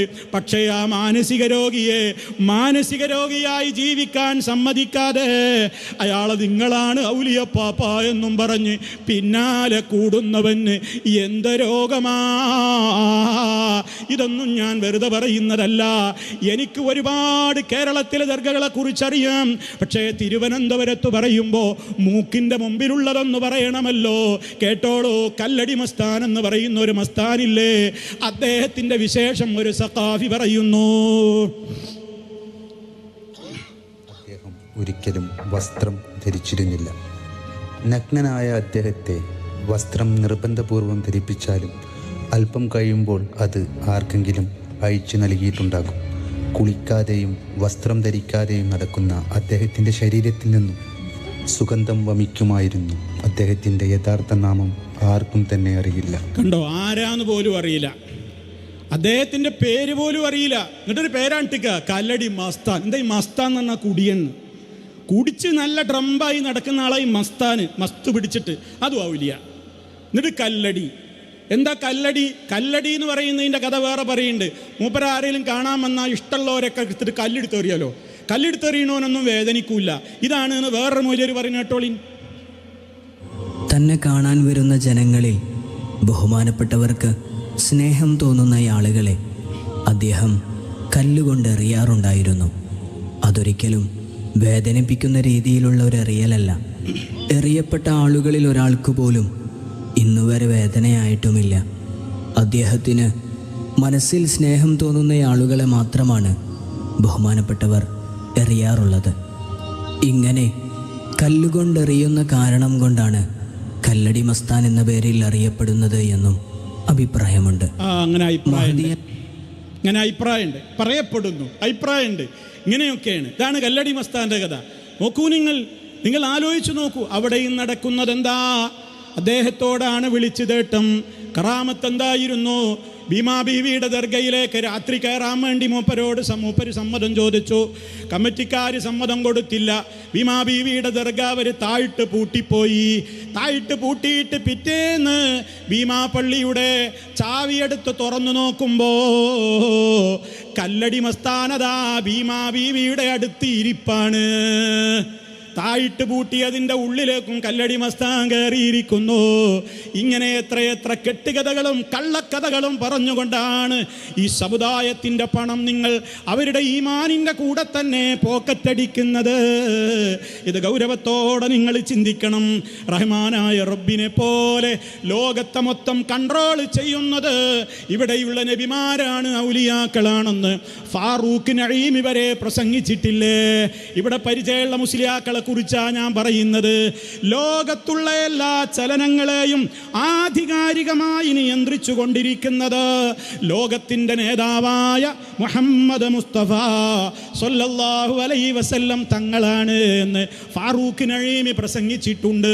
ഇന്നയാളത് പറയുമോ ഇല്ലേ എന്ന് എനിക്ക് ഉറപ്പില്ല. കാരണം അതൊക്കെ ശിർക്കാണെന്ന് പേരോട് മുസ്ലിയാർക്ക് ഇപ്പം അഭിപ്രായം വന്നിട്ടുണ്ട്, മാറ്റം വരുന്നുണ്ട്. അല്ലാഹുവേ, ഞങ്ങൾക്കാരോടും ശത്രുതയില്ല. അവരൊക്കെ നിന്റെ ദീനിലേക്ക് വന്നാൽ ഇരുകൈ നീട്ടി സ്വീകരിക്കാൻ തയ്യാറോടുകൂടെയാണല്ലോ ഞങ്ങൾ ഈ ദഅവത്തിന്റെ മേഖലയിൽ പോകുന്നത്. അതുകൊണ്ട് ലോകം മൊത്തം കൺട്രോൾ ചെയ്യുന്നത് അല്ലാഹുവാണെന്ന വിശ്വാസത്തിന് വിരുദ്ധമായി ഇവിടെ ചില വിശ്വാസങ്ങൾ മുസ്ലിയാക്കൾ പറയുന്നുണ്ട്. തീർന്നിട്ടില്ല. നമ്മൾ ശ്വസിക്കുന്ന വായു, കുടിക്കുന്ന വെള്ളം, നമ്മുടെ ശരീരത്തിൻ്റെ പവർ എല്ലാം നൽകുന്നത് ഔലിയാക്കളാണെന്ന് ഇവിടെ പ്രസംഗിക്കുന്നുണ്ട്. നമ്മുടെ അമലുകൾക്ക് കൂലി തരുന്നത് അവരാണെന്നും കൂലി വേണ്ടെന്ന് വെക്കുന്നതും അവരാണെന്നും ഇവിടെ മുസ്ലിയാക്കൾ പ്രസംഗിക്കുന്നുണ്ട്. അള്ളാഹു സുഖപ്പെടുത്തി തരട്ടെ എന്ന ദുആയല്ല അവരുടെ നാവിൽ നിന്നുണ്ടാവുക. മറിച്ച് ഞാൻ വേണ്ടാന്ന് വെച്ചിരിക്കുന്നു, ഞാൻ സുഖപ്പെടുത്തി എന്നാണത്രേ അവർ പറയുക. റഹ്മാനായ റബ്ബിനെ പോലെ അവർക്ക് ഉറക്കമില്ലത്രേ, മയക്കവുമില്ലത്രേ. കുത്തുബിൻ്റെയും വലിയ പദവിയും അവർക്കുണ്ടത്രേ. അബ്ദുള്ള എന്ന പദവിയിൽ നിന്ന് അബ്ദു പോയിട്ട് അല്ലാ എന്ന പദവിയിലേക്ക് അവരെത്തുമത്രേ. അപ്പോൾ പിന്നെ അവർ അനല്ലാ, ഞാനാണ് അല്ല എന്ന് പറയുമത്രേ. ഇതിനൊക്കെ ക്ലിപ്പ് കാണിക്കാൻ എൻ്റെ കയ്യിൽ സമയമില്ലാത്തത് കൊണ്ട് ഞാൻ മാറ്റിവെക്കുകയാണ്. ഓ പ്രിയപ്പെട്ടവരെ, ഇത്തരം ദുഷിച്ച ശിർക്കൻ വിശ്വാസങ്ങളിൽ നിങ്ങൾ പെട്ടുപോകല്ലേ. ആക്ഷേപിക്കാനല്ല, നന്നാകാനാ പറയുന്നത്. എൻ്റെ വാക്കുകളും നിങ്ങൾ കേട്ടതും പരലോക കോടതിയിൽ വരില്ലേ? സത്യമല്ലാത്ത ഒന്ന് നിങ്ങളുടെ മുമ്പിൽ പറഞ്ഞ് പറ്റിച്ചിട്ട് എനിക്കെന്ത് നേട്ടമുണ്ടാകാനാ? ഉമ്മമാരെ, ഉപ്പമാരെ, ഖബറിൽ കിടക്കണ്ടേ? അവിടെ ഈ മുസ്ലിയാക്കൾ വക്കാലത്ത് ഏറ്റെടുക്കുമോ? മഹ്ശറിൽ വിചാരണക്ക് വേണ്ടി പോയി നിൽക്കുമ്പോ ഈ പറഞ്ഞു പ്രോത്സാഹിപ്പിച്ച മുസ്ലിയാക്കൾ നിങ്ങളുടെ വക്കാലത്ത് ഏറ്റെടുക്കുമോ? ഇല്ലെന്നല്ല അല്ല പറയുന്നത്. വകുല്ലുഹും ആതീഹി യൗമൽ ഖിയാമത്തി ഫർദാ. എല്ലാവരും തന്നെ റബ്ബിന്റെ മുമ്പിൽ ഒറ്റക്ക് മറുപടി പറയണ്ടേ. അതുകൊണ്ടാണ് ഞാൻ നിങ്ങളോട് ഓർമ്മപ്പെടുത്തുന്നത്. അതുകൊണ്ട് തന്നെ തീർച്ചയായും ഞങ്ങളുടെ റബ്ബ് അള്ളയാണെന്ന് പറയുന്നത് കൊണ്ട് കാര്യമായില്ല. ഇന്നല്ലദീന ഖാലൂ റബ്ബുനല്ലാഹ്, ഞങ്ങളുടെ റബ്ബ് അള്ളയാണെന്ന് പറഞ്ഞവർ തീർന്നില്ലല്ലോ ആയത്ത്. സുമ്മസ്തഖാമൂ, അപ്പറഞ്ഞ വാക്കിനോട് കൂറു പുലർത്തിക്കൊണ്ട് നേരെ ചൊവ്വേ ജീവിച്ചവരും ആരോ അവർക്കാണ് മരണവേളയിൽ മലക്കുകളുടെ സുവിശേഷം അറിയിക്കലുണ്ടാവുക. അവർക്കാണ് ഖബറിൽ ശാന്തിയുണ്ടാവുക. അവർക്കാണ് മഹ്ശറിൽ ജന്നത്തിൽ ഇടം കിട്ടുക. മറിച്ചാണെങ്കിലോ കത്തിയാളുന്ന നരകമായിരിക്കും ഉണ്ടാവുക. അതുകൊണ്ട് ഷഹാദത്ത് കലിമകൾ അഷ്ഹദു അൻ ലാ ഇലാഹ ഇല്ലല്ലാഹ്, അതിനോട് ചേർത്ത് പറയുന്നത് അഷ്ഹദു അന്ന മുഹമ്മദർ റസൂലുള്ളാഹ്. നമ്മുടെ മുത്തു മുസ്തഫയോടുള്ള സ്നേഹമാണ് അടുത്തത്. ആ സ്നേഹം നമ്മുടെ കൽബിലുണ്ടോ? മുത്തു മുസ്തഫയായിരിക്കണം നമ്മുടെ റോൾ മോഡല്. ആ നബി പഠിപ്പിക്കാത്ത ഒന്ന് ഏത് ഹോജ ഇവിടെ എത്ര വന്ന് പറഞ്ഞാലും അത് അംഗീകരിക്കാൻ ഉമ്മാ പെങ്ങളെ എന്നെ കിട്ടില്ലെന്ന് പറയാനുള്ള നട്ടെല്ലും ആർജവവും നിങ്ങൾക്ക് കാണിക്കാൻ സാധിക്കുമോ? എങ്കിലേ വിജയിക്കുകയുള്ളൂ. മുത്തു മുസ്തഫയോടുള്ള മഹബത്ത് എങ്ങനെയാ? അവിടുന്ന് പഠിപ്പിച്ചത് മുഴുവൻ നമ്മൾ അംഗീകരിച്ചോളണം. നബി പഠിപ്പിച്ച ഹദീസുകളൊക്കെ ഇങ്ങനെ കേട്ടിട്ട് എൻ്റെ ബുദ്ധിക്ക് യോജിക്കുന്നത് ഞാൻ സ്വീകരിച്ചോളാം, അല്ലാത്തത് ബുഖാരിയാവട്ടെ മുസ്ലിമാവട്ടെ ഞാൻ തോട്ടിലേക്ക് വലിച്ചെറിയും എന്ന് പറയുന്നവൻ മുസ്ലിമല്ല. കാരണം മുത്തു മുസ്തഫ പഠിപ്പിച്ചത് മുഴുവനും സത്യമാണെന്ന് വിശ്വസിച്ചാലേ മുത്തു മുസ്തഫയിലുള്ള വിശ്വാസം പൂർണ്ണമാവുകയുള്ളൂ. അവിടുന്ന് പഠിപ്പിച്ചത് എല്ലാം അംഗീകരിക്കണം, മുഴുവൻ സത്യമാണെന്ന് അംഗീകരിക്കണം. അവിടുത്തോട് നമ്മുടെ മാതാപിതാക്കളെക്കാളും അല്ല സ്വന്തം ശരീരത്തെക്കാളും നമുക്ക് സ്നേഹമുണ്ടാകണം. അവിടുത്തെ വാക്കുകൾക്ക് ഏറ്റവും കൂടുതൽ നമ്മൾ പിന്തുണ കൊടുത്ത് പിൻപറ്റി ജീവിക്കണം. അവിടുത്തെ പേര് കേൾക്കുമ്പോൾ മറ്റൊരാളുടെ പേര് കേൾക്കും പോലെയല്ലല്ലോ. അല്ലാഹുവേ, മുത്തുനബിക്ക് നീ രക്ഷ നൽകണേ, മുത്തുനബിയോട് നീ ഗുണം ചെയ്യണേ എന്നർത്ഥം വരുന്ന സ്വലാത്തുകൾ അധികരിപ്പിക്കണം. ആരെങ്കിലും എനിക്ക് വേണ്ടി ഒരു തവണ സ്വലാത്തിനെ അള്ളാഹുവിനോട് ചോദിച്ചാൽ ആ ചൊല്ലിയ മനുഷ്യന് അള്ളാഹു 10 ഗുണം പകരം നൽകുമെന്ന് മുഹമ്മദ് മുസ്തഫ സല്ലല്ലാഹു അലൈഹി വസല്ലം. അതേ അവസരത്തിൽ അവിടുന്ന് പഠിപ്പിച്ചിട്ടില്ലാത്ത നാറിലേക്ക് പോകുന്ന നാരിയ സലാത്തോ മജ്ലിസുൻ നാരിയയോ ചൊല്ലിയിട്ട് കാര്യമില്ല. അതുപോലെ തന്നെ നാരിയ സലാത്തും അതുപോലെ കമാലിയ സലാത്തും അങ്ങനെ നബി തങ്ങളെ വിളിച്ചുകൊണ്ട് സഹായം തേടുന്ന യാ റസൂലല്ലാഹ്, അല്ലാഹുവിൻ്റെ റസൂലേ, ഖുദ് ബിയദി, എൻ്റെ കൈ പിടിക്കൂ നബിയേ, അദിരിക്കിനി, എന്നെ സഹായിക്കൂ നബിയേ, യാ റസൂലല്ലാഹ് എന്നിങ്ങനെ മുത്തു മുസ്തഫയെ വിളിച്ചുകൊണ്ട് സഹായം തേടുന്ന സ്വലാത്ത് അവിടുന്ന് പഠിപ്പിച്ചു തന്നിട്ടില്ല. അതുകൊണ്ട് മനസ്സിലാക്കുക, മുത്തുനബിയോടുള്ള സ്നേഹം എന്ന് പറഞ്ഞാൽ ഇതൊക്കെയാണ്. നവോത്ഥാനം എന്ന് പറയുന്നത് ചിലർക്കൊക്കെ ഇന്നൊരു ഫാഷൻ വാക്കാണ്. ഞാൻ നവോത്ഥാന പ്രസ്ഥാനത്തിൻ്റെ ആളാണെന്ന് ആളുകൾ അംഗീകരിക്കണമെങ്കിൽ മിനിമം ഒരു 10-100 ഹദീസ് ഞാൻ തള്ളണം എന്ന് ഇന്ന് ആളുകൾക്ക് തോന്നിത്തുടങ്ങിയോ? മുത്തു മുസ്തഫയുടെ ഹദീസ് തള്ളലല്ല നവോത്ഥാനം എന്ന് പറയുന്നത്. മറിച്ച് അവിടുന്ന് പഠിപ്പിച്ചത് എൻ്റെ ബുദ്ധിക്ക് യോജിക്കട്ടെ യോജിക്കാതിരിക്കട്ടെ മുഴുവൻ അംഗീകരിക്കുന്നതിൻ്റെ പേരാണ് നവോത്ഥാനം. അതിൻ്റെ പേരാണ് മഹബ്ബത്തുർ റസൂൽ, അതിൻ്റെ പേരാണ് ഇത്തിബാഉർ റസൂൽ. അതുകൊണ്ട് തന്നെ ആ വിഷയം വേറെ ഗൗരവത്തോടെ ഞാൻ ഓർമ്മപ്പെടുത്തുകയാണ്.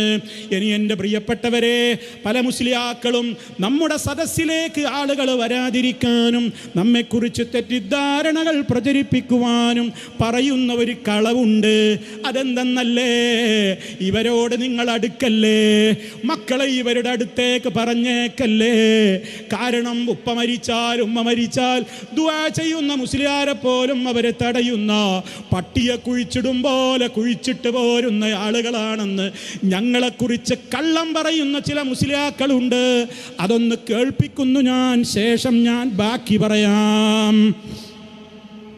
മക്കളെ, എന്റെ ഉമ്മമാരെ, നിങ്ങളുടെ മക്കളെ ഒരിക്കലും ഇത്തരം കോമാളിത്തരങ്ങൾ ഉറഞ്ഞു തുള്ളുന്നവരോടൊപ്പം പറഞ്ഞു വിടല്ലേ.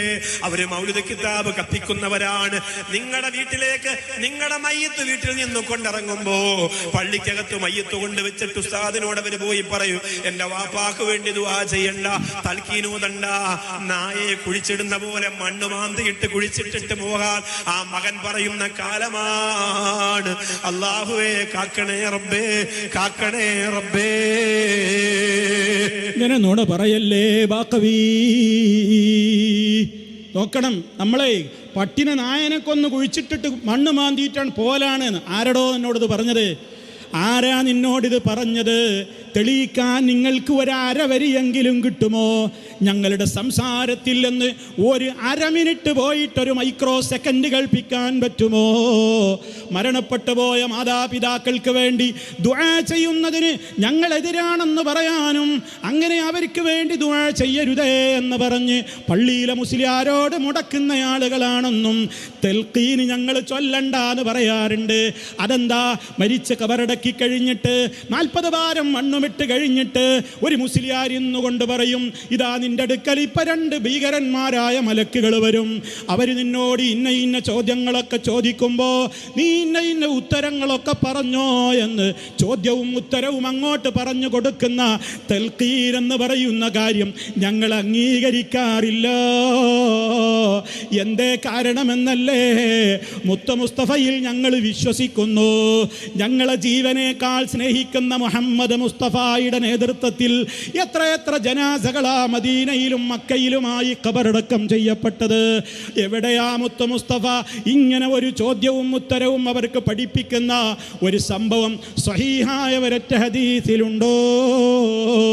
പ്രമാണത്തിലുള്ളതല്ലേ ചെയ്യേണ്ടത്, മറിച്ച് ഞങ്ങൾ ദുആ ചെയ്യാറില്ലേ? ഖബറിന്റെ സമീപത്തും ദുആ ചെയ്യും, അല്ലാതെയും ദുആ ചെയ്യും. 5 നേരത്തെ പ്രാർത്ഥനകളിലും ഞങ്ങളുടെ പൊന്നുമാതാപിതാക്കളെ ഓർക്കാത്തൊരു ദിവസമില്ല. റബ്ബിഗ്ഫിർലി വലിവാലിദയ്യ വറബ്ബിർഹംഹുമാ കമാ റബ്ബയാനി സഗീറാ. ഞങ്ങളുടെ റബ്ബേ, നീ എന്നോട് പൊറുക്കണേ, എൻ്റെ ഉപ്പാക്ക് പൊറുത്തു കൊടുക്കണേ, എൻ്റെ ഉമ്മാക്ക് പൊറുത്തു കൊടുക്കണേ. ചെറുപ്പകാലത്തിൽ ഞങ്ങളെ അവർ നോക്കി വളർത്തി പരിപാലിച്ചതിന് പകരം ഞങ്ങളുടെ ഡ്രാഫ്റ്റുകളോ റിയാലുകളോ ദീനാറുകളോ ദിർഹമുകളോ ഡോളറുകളോ അവരുടെ കാൽക്കൽ കീഴിൽ ഞങ്ങൾ പോയി കോരിച്ചൊരിഞ്ഞാലും അതിനൊന്നും പകരമാവില്ല റബ്ബേ. ഞങ്ങളെ നോക്കി വളർത്തിയതിന് പകരം നിന്റെ റഹ്മത്ത് കൊണ്ട് നീ എൻ്റെ ഉപ്പാനെ ഉമ്മാനെ പൊതിയണേ. ഇത് ദുആ ചെയ്യുന്ന ആൺകുട്ടികളാ ഞങ്ങൾ, ഇത് ദുആ ചെയ്യുന്ന പെൺമക്കളാണ് ഇവിടെ ഇരിക്കുന്നത്, ഇത് ദുആ ചെയ്യുന്നവരാണ് ഞങ്ങൾ. ഞങ്ങളുടെ കരളിൻ്റെ കഷ്ണങ്ങളായ മാതാപിതാക്കൾ മരണപ്പെട്ട് കഴിഞ്ഞാൽ അവരുടെ ഖബറിങ്കൽ പോയി സിയാറത്ത് ചെയ്യുന്നവരാ ഞങ്ങൾ. പോകാൻ സാധ്യമായില്ലെങ്കിൽ ഞങ്ങളുടെ പ്രാർത്ഥനകളിൽ മുഴുവനും ഞങ്ങൾ ഓർക്കുന്ന എല്ലാ ഘട്ടങ്ങളിലും ഞങ്ങളുടെ പൊന്നുപ്പ, ഞങ്ങളുടെ പൊന്നുമ്മ, അവർക്ക് വേണ്ടി മനസ്സ് പൊട്ടി തേടുന്നവരാണ് ഞങ്ങൾ. ഇത് നിങ്ങളെ ബോധ്യപ്പെടുത്തേണ്ട ആവശ്യമൊന്നും ഞങ്ങൾക്കില്ല. പക്ഷേ ഞങ്ങളുടെ മേൽ നിങ്ങൾ കള്ളം വെച്ച് കെട്ടരുത് ബാക്കവിമാരെ. നിങ്ങളുടെ ഈ വയലുണ്ടല്ലോ, നിങ്ങൾ എത്ര ആയിരം ആളുകളുടെ മുമ്പിൽ ഇത് തെറ്റിദ്ധരിപ്പിക്കുന്നുണ്ട്. അതുകൊണ്ട് തന്നെ നായെ കുഴിച്ചിട്ട് മാന്തി അതിലേക്ക് അങ്ങോട്ട് തട്ടിയിട്ട് തിരിച്ചു പോരുന്നത് പോലെയാണ് ഞങ്ങൾ ഞങ്ങളുടെ ഉമ്മാനെ ഖബറടക്കാറുള്ളതെന്ന്, ഉപ്പാനെ ഖബറടക്കാനുള്ളതെന്ന് തട്ടിവിട്ട നൗഷാദ് ബാക്കവി, നിങ്ങൾ ഈ നാട്ടുകാരനല്ലേ? ധൈര്യമുണ്ടോ നിങ്ങൾക്കതൊന്ന് തെളിയിക്കാൻ? പച്ചക്കള്ളം പറയുന്ന നാവ് പരലോകത്ത് സീല് വെക്കുമ്പോൾ ഈ വാചാലത എവിടെ കാണുമോ? ഗൗരവത്തോടെ ഓർമ്മപ്പെടുത്തുന്നു. ഫാമിലി കോൺഫറൻസ് ആയതുകൊണ്ട് ഞാനത് പറയാതെ പോയാൽ എൻ്റെ ഉമ്മമാര് തെറ്റിദ്ധരിക്കുമോ? ഇവർ മരിച്ചവർക്ക് വേണ്ടി ഒന്നും ചെയ്യാത്തവരാണെന്ന് തെറ്റിദ്ധാരണ ഉണ്ടാകരുത്. നിങ്ങൾ ആലോചിക്ക്, ഏറ്റവും വലിയ പുണ്യകർമ്മമല്ലേ മരിച്ചവർക്ക് വേണ്ടിയുള്ള നിസ്കാരം? അതല്ലേ ജനാസ നിസ്കാരം? എന്നാൽ ഈ പുരപ്പുറത്ത് കയറിയിട്ട് മുജാഹിദുകൾക്ക് എതിര് പറയുന്ന മുസ്ലിയാക്കളൊക്കെ എന്താ സമൂഹത്തോട് പറയാറുള്ളത്? മരിച്ചാൽ പെണ്ണുങ്ങളെ നിങ്ങൾക്ക് മയ്യത്ത് നിസ്കരിക്കാൻ പാടില്ല പോലും. നിങ്ങൾ ആലോചിക്കണം, ഞാൻ പുറത്തു നിന്നുള്ള മുസ്ലിയാക്കളെ അല്ല ഇവിടെ കൊണ്ടുവരുന്നത് മുഴുവനും, നിങ്ങൾക്ക് പരിചയമുള്ള മുസ്ലിയാക്കളെയാണ് ഞാൻ കൊണ്ടുവരുന്നത്. അവർ പറയുന്നത് എന്താ? പെണ്ണുങ്ങളെ നിങ്ങൾ നിസ്കരിക്കണ്ട, നിങ്ങൾക്ക് നിസ്കരിക്കാൻ പാടില്ല, അത് ശറയിലില്ലാത്തത് കൂട്ടലാണ്. അതുകൊണ്ട് എന്നിട്ട് ചോദിക്കുന്നുണ്ട് ആൾക്കാരോട്, ഈ നാട്ടിൽ ആരും അങ്ങനെ നിസ്കരിക്കണോരില്ലല്ലോ, അൽഹംദുലില്ലാ എന്നൊക്കെ അയാൾ പറയുന്നുണ്ട്. വലിയ മഹാഭാവ പാപം ചെയ്യുന്നത് പോലെ ഉമ്മമാരെ, നിങ്ങളുടെ പൊന്നുപ്പ മരണപ്പെട്ടാൽ, നിങ്ങളുടെ പൊന്നുമ്മ മരിച്ചു കിടക്കുമ്പോൾ കഫൻ ചെയ്ത് കുളിപ്പിച്ച് കഫൻ ചെയ്ത് മയ്യത്ത് പള്ളിക്കാട്ടിലേക്ക് എടുക്കുന്നതിൻ്റെ മുമ്പ് നിങ്ങൾക്ക് അവസാനമായി എൻ്റെ ഉപ്പാക്ക് പുറത്തു കൊടുക്കണേ, എൻ്റെ പ്രിയപ്പെട്ട ഭർത്താവിന് പുറത്തു കൊടുക്കണേ, എൻ്റെ പൊന്നാങ്ങളക്ക് പുറത്തു കൊടുക്കണേ, എൻ്റെ പൊന്നുമോന് പുറത്തു കൊടുക്കണേ എന്ന് പറഞ്ഞ് നിസ്കരിക്കാൻ നിങ്ങൾക്ക് പാടില്ല. അത് മതത്തിൽ കൂട്ടിച്ചേർക്കലാണെന്ന് പ്രസംഗിച്ച മുസ്ലിയാരെ നിങ്ങളൊന്ന് കണ്ടോളൂ, അയാളുടെ സംസാരവും നിങ്ങളൊന്ന് കേട്ടോളൂ. നമ്മുടെ മയ്യത്തിനൊക്കെ വെച്ചിട്ട് അല്ലാഹുമ്മ ഗഫിർ ലഹു, അദ്ദേഹത്തിന് നീ പുറത്തു കൊടുക്കണേ. മൂന്നാമത്തെ തക്ബീറായിട്ട് മയ്യത്ത് നിസ്കരിക്കുമ്പോൾ അങ്ങനെയല്ലേ? സ്ത്രീകൾക്ക് മയ്യത്ത് നിസ്കാരം ഇല്ല, അത് ശ്രദ്ധിക്കണം. ഇന്ന് സമൂഹത്തിൽ പടർന്നു വന്നിരിക്കുകയാണ്. യഊദു ബില്ലാഹി, അല്ലാഹു കാത്തിരക്ഷിക്കട്ടെ. ഇസ്ലാമിന് അടിസ്ഥാനവും ഇല്ല. വളരെ ശ്രദ്ധിക്കേണ്ട ഒരു വിഷയമാണ്. സാന്ദര്യമായി ഞാൻ വീണ്ടും ഉണർത്തുന്നു, സ്ത്രീകൾക്ക് മയ്യത്ത് നിസ്കാരം ഇല്ലാത്തതാണ്. അത് നമ്മുടെ സമുദായത്തിൽ ഇപ്പൊ ഇങ്ങനെ കടന്നു വന്നു കൂടിയിട്ടുണ്ട്. പക്ഷെ അതവിടെ മയ്യത്ത് അങ്ങ് കരിക്കണം, ഫാത്തിഹ വിളിക്കല്ലേ, മയ്യത്ത് കരിക്കണം, ഒന്നും ഇല്ല, കീഴായി വിട്ടിട്ട് ഇരിക്കുക. അല്ലാഹു അക്ബർ. ചില ആളുകൾ പറതായിട്ടോണ്ട് ഇറങ്ങിയിട്ടുണ്ടാകും രംഗപ്രവേശനം. അവര് കൈകെട്ടുമ്പോൾ അതിന്റെ കൂട്ടത്തി തോള് വരെ കാണിച്ചുകൊണ്ട് ചില താത്താമാരും കൂടെ എന്നിട്ട് കൈകെട്ടുക. അവരുടെ ഔറത്ത് പോലും മറച്ചിട്ടില്ല, ചുരിദാറൊക്കെ വെച്ച് അഡ്ജസ്റ്റ് ചെയ്ത് നിൽക്കുക. സുജൂതി അങ്ങോട്ട് സുജൂതി ചെയ്യാൻ പോവാ. സുജൂത് അതിനകത്തില്ലല്ലോ, എന്നാലും എങ്ങോട്ടെങ്കിലും പോയേക്കാം. നിസ്കരിക്കുന്ന അങ്ങോട്ട് കാണിക്കുകയാണ്, ഞങ്ങളൊക്കെ നിസ്കാരക്കാരാണ്, ഒരു സംഭവമാണെന്ന് കാണിക്കുക. സത്യത്തിൽ അവരറിയുന്നില്ല, സ്ത്രീകൾക്ക് മയ്യത്ത് നിസ്കാര ശറ അനുവദിച്ചിട്ടില്ല. ആവശ്യമില്ലാത്ത സുബൈ പോയി കരിക്കുങ്ങൾ. രാവിലെ സുബൈ കരിച്ചിട്ടുണ്ടോ? സുബൈ നമസ്കാരം നിർവഹിക്കാതെ, ദുഹർ നമസ്കരിക്കാതെ, അസർ നമസ്കരിക്കാതെ, നിങ്ങളുടെ മേൽ നിർബന്ധമാക്കപ്പെട്ട നമസ്കാരങ്ങളും അതിനു മുമ്പും ശേഷവും ഉള്ളതാകുന്ന റവാത്തിബാകുന്ന സുന്നത്ത് നമസ്കാരങ്ങൾ നിർവഹിക്കാതെ എന്തിന് നിങ്ങൾ ദീനിൽ കൂട്ടിക്കൊണ്ടുവരണം? നിങ്ങൾ എന്തിനാ കൂട്ടുന്നത് ആവശ്യമില്ലാതെ? ദീൻ ഇവിടെ പൂർണ്ണമാണ്. അൽയൗമ അക്മൽതു ലക്കും ദീനക്കും വഅത്മംതു അലൈക്കും നിഅമതി വറദീതു ലക്കുമുൽ ഇസ്ലാമ ദീനാ. അതല്ലേ ഹജ്ജത്തുൽ വദാഇൽ വെച്ചുകൊണ്ട് ആദരവായ പ്രവാചകൻ മുഹമ്മദ് റസൂലുള്ളാഹി സല്ലല്ലാഹു അലൈഹി വസല്ലം തങ്ങൾ ഓതി വെച്ചത് അതല്ലേ? നബി തങ്ങൾ ഒറ്റ ഹജ്ജ് ചെയ്തിട്ടുള്ളൂ. ആ പരിശുദ്ധ പ്രവാചകൻ അവിടെ വെച്ചുകൊണ്ട് ഓതിക്കൊടുക്കുകയാണ്, ഇന്നത്തെ ദിവസം നിങ്ങൾക്ക് ഇതാ ദീൻ പൂർത്തീകരിച്ചു തന്നിരിക്കുന്നു. ആ ദീനിലേക്ക് ആവശ്യമില്ലാത്ത ഒന്നും കൂട്ടണ്ട. നിങ്ങളുടെ നിസ്കാരമൊന്നും ഇവിടെ നിങ്ങൾ മയ്യത്ത് നിസ്കരിക്കണ്ട. നിങ്ങൾ എന്ത് ചെയ്താൽ മതി? ഖുർആൻ ഓതിക്കോ, ദിക്ർ ചൊല്ലിക്കോ, എന്നിട്ട് ആ മയ്യത്തിന് വേണ്ടി ഹദിയ ചെയ്യും. നിങ്ങൾക്ക് പറ്റുന്ന ജോലി ചെയ്യും. ഇവിടെ അങ്ങനെ നോക്കണം നിങ്ങൾ. എന്താ ഇപ്പോൾ അയാൾ പറയണത്? ഒച്ചട്ട് പറഞ്ഞത് എന്താ? നിങ്ങൾ ആയത്തോതിയിട്ടാ തെളിവ് പറയണത്. ഇത് ബിദഅത്താണ്, നിങ്ങൾ മയ്യത്തിന് വേണ്ടി നിസ്കരിക്കരുത്. എന്തൊക്കെയാണ് ഇപ്പോൾ ആ പെണ്ണുങ്ങളെക്കുറിച്ച് പറഞ്ഞത്? കീവായി വിട്ടിരിക്കുകയാണ്, ഉതുല്ല, എന്നിട്ട് പോയിട്ട് ഇങ്ങനെ കയ്യെട്ടും. സുജൂദ് എന്ന് മൂപ്പര് അബദ്ധത്തിൽ സുജൂദ് എന്ന് പറയുന്നുണ്ട്, അതും പെണ്ണുങ്ങളെ പേരിൽ വെച്ചിട്ടുണ്ട്. മയ്യത്ത് നിസ്കാരത്തിൽ സുജൂദില്ലല്ലോ, എന്നാലോചിച്ച് നോക്കണം. അങ്ങനെ പല കോപ്രായങ്ങളും കാട്ടിയിട്ട് ഈ നാട്ടുകാരോട് സംസാരിച്ച കുമ്മനം അസ്ഹരി, നിങ്ങളോട് ചോദിക്കട്ടെ, നിങ്ങൾ ബുഖാരി ഓതിയണോ? നിങ്ങൾ മുസ്ലിം ഓതിയണോ? നിങ്ങൾ ഹദീസിൻ്റെ കിതാബ് കണ്ടുകണോ? വായിച്ചിട്ടുണ്ടോ? എന്നാൽ ഞങ്ങളുടെ നേതാവായ ഞങ്ങളുടെ മുസ്തഫയുടെ പ്രിയപ്പെട്ട പത്നി, ഞങ്ങളുടെ പൊന്നുമ്മയായ ആയിഷ ബീവി റളിയല്ലാഹു അൻഹാ, അവരിൽ നിന്ന് ഉദ്ധരിക്കുന്ന ഒരു സംഭവം കേട്ടോ. മഹാനായ സഅദ് റളിയല്ലാഹു തആല അൻഹു വഫാത്തായപ്പോൾ അള്ളാഹിൻ്റെ റസൂലിൻ്റെ ഭാര്യമാര് ആളെ പറഞ്ഞേക്കുകയാണ്, ആ ജനാസ ഞങ്ങളുടെ വീട്ടിൻ്റെ അടുത്തേക്ക് പള്ളിയിലേക്ക് കൊണ്ടുവരണേ. അങ്ങനെ സഹാബിമാര് സഅദ് റളിയല്ലാഹു അൻഹുവിൻ്റെ ജനാസ പള്ളിയിൽ കൊണ്ടുവരുന്നു. നമ്മുടെ ഉമ്മമാരതാ സഅദ് റളിയല്ലാഹു അൻഹുവിന് വേണ്ടി മയ്യത്ത് നിസ്കരിക്കുന്നു. ഓ അസ്ഹരി, കുമ്മനം അസ്ഹരി, നിങ്ങൾ എവിടുന്നാ ദീന് പഠിച്ചത്?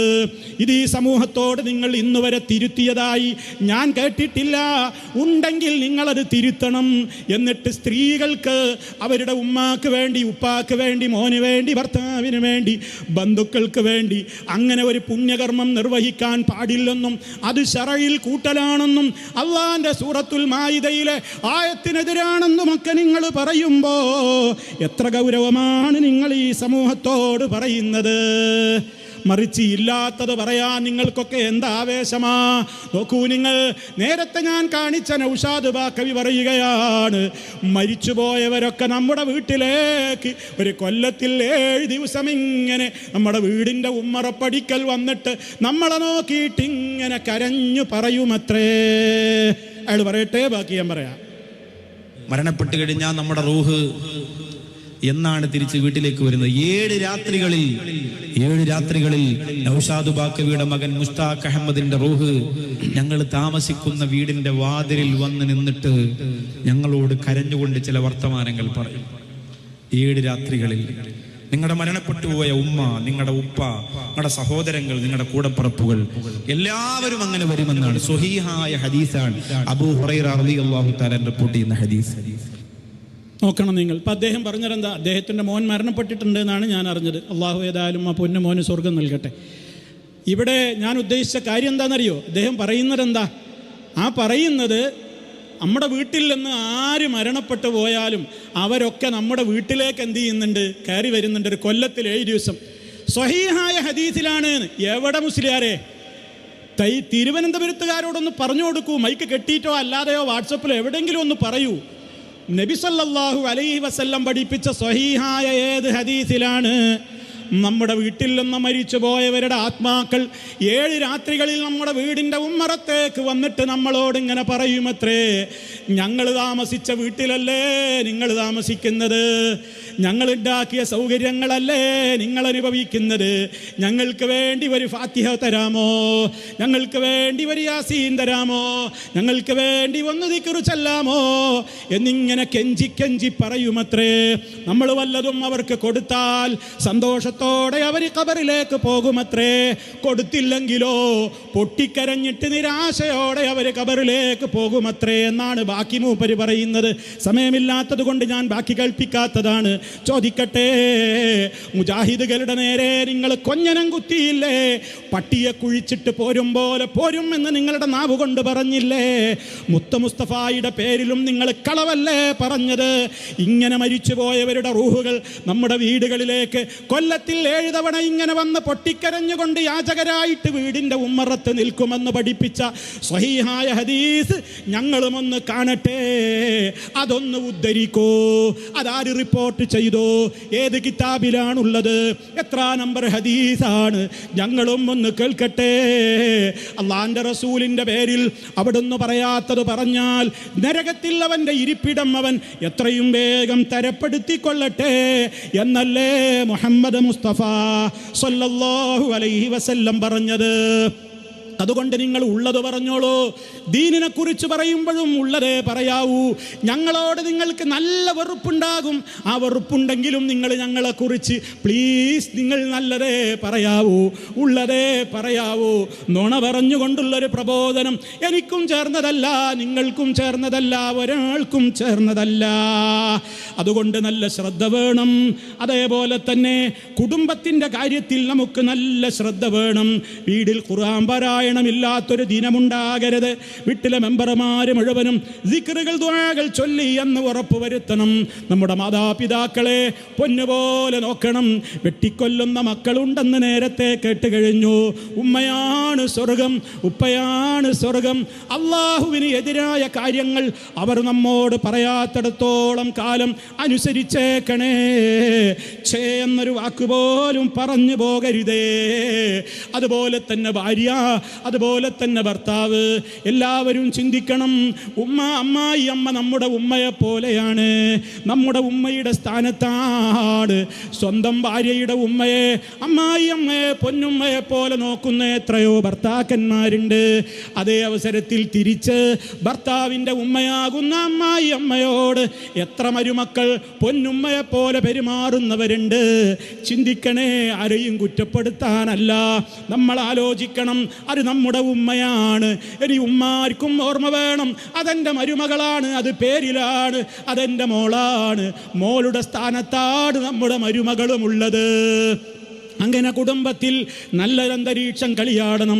ഭാര്യ ഭർത്താവിന് വേണ്ടി പ്രാർത്ഥിക്കണം, ഭർത്താവ് ഭാര്യയ്ക്ക് വേണ്ടി പ്രാർത്ഥിക്കണം, മാതാപിതാക്കൾ മക്കൾക്ക് വേണ്ടി പ്രാർത്ഥിക്കണം, മക്കൾ മാതാപിതാക്കൾക്കും വേണ്ടി പ്രാർത്ഥിക്കണം. ഇതൊക്കെ മുടങ്ങാതെ നമ്മുടെ വീടുകളിൽ നടക്കണം. പക്ഷേ ഇല്ലാത്തത് പറയരുത് മുസ്ലിയാക്കളെ. നേരത്തെ പറഞ്ഞതുപോലെ മറ്റൊരു മുസ്ലിയാർ, ഇതാ തിരുവനന്തപുരത്ത് തന്നെ ജോലി ചെയ്യുന്ന മറ്റൊരു മുസ്ലിയാർ പറയുന്നുണ്ട്, അതെൻ്റെ ഉമ്മമാര് കേട്ടാൽ ഞെട്ടി പൊട്ടിത്തെറിച്ചു പോകും. അതെന്താണെന്നറിയോ? ഭർത്താവിനോടുള്ള കടമ പറയുകയാണ് ആ മുസ്ലിയാർ. അതൊക്കെ നമ്മളും പറയുന്നുണ്ട്, പക്ഷേ ഇല്ലാത്തത് പറയല്ലേ. അദ്ദേഹം എന്താ പറയുന്നത്? ഒരു ഭാര്യയുടെ കടമ എന്താണത്രേ? നിസ്കാരം കഴിഞ്ഞാൽ ആ ഭാര്യ ആദ്യം പ്രാർത്ഥിക്കേണ്ടത് തൻ്റെ ഭർത്താവിന് വേണ്ടിയായിരിക്കണം. ഭർത്താവിന് വേണ്ടി പ്രാർത്ഥിക്കാതെ ഏതെങ്കിലും ഒരു ഭാര്യ ആദ്യം തനിക്ക് വേണ്ടി പ്രാർത്ഥിച്ചാൽ അവൾ നിസ്കരിച്ച നിസ്കാരത്തെ അള്ളാഹു എനിക്കത് വേണ്ടാന്ന് പറഞ്ഞിട്ട പെണ്ണിൻ്റെ മുഖത്തേക്ക് വലിച്ചെറിയുമത്രേ. മഅദല്ലാ. ഇതൊക്കെ ആരുടെ പേരിലാണ് ഈ കെട്ടിവെക്കുന്നത്? അള്ളാഹിൻ്റെ റസൂല് മുസ്തഫായുടെ ഭാര്യയായ ആയിഷ ബീവിയോട് പറഞ്ഞു എന്ന കളവ്, അള്ളാഹിൻ്റെ റസൂലിൻ്റെ പേരിൽ കളവ്, ആയിഷ ബീവിയുടെ പേരിൽ കളവ്. ഇങ്ങനെ ഒരു നിയമം എവിടെയാ ഉള്ളത്? ഏത് ഹദീസിലാ ഉള്ളത്? അങ്ങനെ ഒരു നിയമം ഇല്ല ഉമ്മമാരെ, ഉപ്പമാരെ, നിങ്ങളത് മനസ്സിലാക്കണം.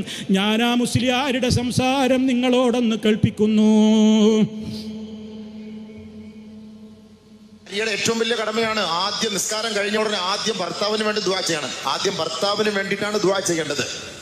ഒരു പെണ്ണിനോട് നബി തങ്ങൾ ആയിഷ റളിയല്ലാഹു തആല അൻഹയോട് ഉപദേശിച്ച ഉപദേശത്തിൽ പറഞ്ഞ വാക്കാണ് ഒരു ഭാര്യയുടെ കടമ, കടപ്പാടി എന്ന് പറഞ്ഞാൽ അവൾ സല്ലത്ത് റബ്ബഹ, തന്റെ റബ്ബിന് വേണ്ടി അവൾ നമസ്കരിച്ചു. സുമ്മ തദ്ഉ ലിസൗജിഹാ സുമ്മ തദ്ഉ ലിനഫ്സിഹാ. അവൾ പിന്നെ ആദ്യം ചെയ്യേണ്ടത് അവളുടെ സ്വന്തം ഭർത്താവിന് വേണ്ടി ദുആ ചെയ്യണം. അവൾക്ക് വേണ്ടിയല്ല. ഭർത്താവിന് ദുആ ചെയ്തതിന് ശേഷമാണ് അവൾക്ക് വേണ്ടി ദുആ ചെയ്യേണ്ടത്. ഇനി ഏതെങ്കിലും ഒരു പെണ്ണ് സല്ലത്തു റബ്ബഹ, അവൾ നമസ്കരിച്ചു, സുമ്മ തദ്ഉ ലിനഫ്സിഹാ, തനിക്ക് വേണ്ടി ദുആ ചെയ്തു, സുമ്മ തദ്ഉ ലിസൗജിഹാ, പിന്നീട് അവളുടെ ഭർത്താവിന് വേണ്ടി അവൾ ദുആ ചെയ്താൽ അവളുടെ നമസ്കാരം അവളുടെ മുഖത്തേക്ക് വലിച്ചെറിയപ്പെടും അത്രേ. സുബ്ഹാനല്ലാഹ്. ആലോചിച്ച് നോക്കി. ഞാൻ അടുത്ത അതിൻ്റെ ബാക്കിയും കൂടി കേൾക്കും. അതിൻ്റെ ബാക്കിയും കൂടി ഉണ്ട്. അപ്പൊ നബി സല്ലല്ലാഹു അലൈഹി വസല്ലം തങ്ങൾ ആയിഷ ബീവിയോട് കൊടുത്ത ഉപദേശമാണിത്. ആയിഷ, ഒരു ഭാര്യയുടെ കടമയാണത്. അതെന്ത് ചെയ്യണം? നമ്മൾ ആദ്യം സ്വന്തം നഫ്സിന് വേണ്ടി നീ നിന്റെ ഭർത്താവിനോട് ദുആക്ക്, എന്നിട്ട് നിന്റെ നഫ്സിന് വേണ്ടി ദുആ ചെയ്യും. അങ്ങനെയാണ് നബി തങ്ങൾ പഠിപ്പിച്ചു കൊടുത്തത്. അങ്ങനെ തന്നെ ചെയ്യട്ടെ. കണ്ടോ, മുസ്ലിയാരുടെ അഭിപ്രായം പറയണമെങ്കിൽ നമുക്ക് പ്രശ്നമില്ലായിരുന്നു. അങ്ങനെ പല വട്ടത്തരങ്ങൾ വിളിച്ചു പറയാറുണ്ട്, ഞങ്ങളെ ഈ കൂട്ടിക്കോളാം. പക്ഷേ ഇത് അള്ളാഹുവിൻ്റെ റസൂൽ ആയിഷ ബീവിയോട് കൊടുത്ത ഉപദേശം എന്തല്ലേ പറയുന്നത്? ആരെങ്കിലും നിസ്കാരം കഴിഞ്ഞിട്ട് തനിക്ക് വേണ്ടി പ്രാർത്ഥിക്കാതെ ഭർത്താവിന് വേണ്ടിയാണ് പ്രാർത്ഥിക്കേണ്ടത്. ഭർത്താവിന് വേണ്ടി പ്രാർത്ഥിക്കാതെ ഏതെങ്കിലും ഒരു പെണ്ണ് തനിക്ക് വേണ്ടി പ്രാർത്ഥിച്ചു പോയാൽ അവളെ നിസ്കാരം പടച്ചോൻ അവളുടെ മുഖത്തേക്കൊരേറാണ്. ഒന്നാലോചിച്ച് നോക്കി, തിരുത്തി മൂല്യരങ്ങൾ ഇതൊക്കെ വിശ്വസിച്ച് നടക്കുന്ന ഒരുപാട് ഉമ്മാരുണ്ടാവും, ഒരുപാട് പെങ്ങന്മാരുണ്ടാവും. പേടിച്ചിട്ട് ഇങ്ങനെ നിസ്കരിക്കുമ്പോൾ ഞാൻ അഥവാ എനിക്കത്തെ പ്രാർത്ഥിച്ചു പോവൂ, ഈ ചങ്ങായിക്ക് വേണ്ടി ആദ്യം പ്രാർത്ഥിച്ചിട്ടില്ലെങ്കിൽ നിസ്കാരവും സ്വീകരിക്കൂല എന്നൊക്കെ ബേജാറായി നടക്കുന്ന പെങ്ങന്മാർക്കൊരു ആശ്വാസം നൽകൂ പ്രിയപ്പെട്ട മുസ്ലിയാരെ. എന്തിനാ നിങ്ങൾ ഈ ഇല്ലാത്തത് പറയുന്നത്? ഉള്ളത് പറയാൻ തന്നെ ദീനിൽ എത്രയാണ്. അതുകൊണ്ട് ബിദ്അത്തുകൾ സമൂഹത്തിലേക്ക് കൊണ്ടുവരരുത്. സുന്നത്തുകൾ സമൂഹത്തെ നിങ്ങൾ പഠിപ്പിക്കണം. റബ്ബിൻ്റെ നിഅമത്താണ് വിവാഹത്തിൻ്റെ ദിവസം. അന്നും ഇതേപോലെ പേക്കൂത്തുകളാണ് നടക്കുന്നത്. അവിടെ പല വിധത്തിലുള്ള ആചാരങ്ങൾ, ഹൽദിയുണ്ട്, മഹന്തിയുണ്ട്, മഞ്ഞക്കല്യാണമുണ്ട്.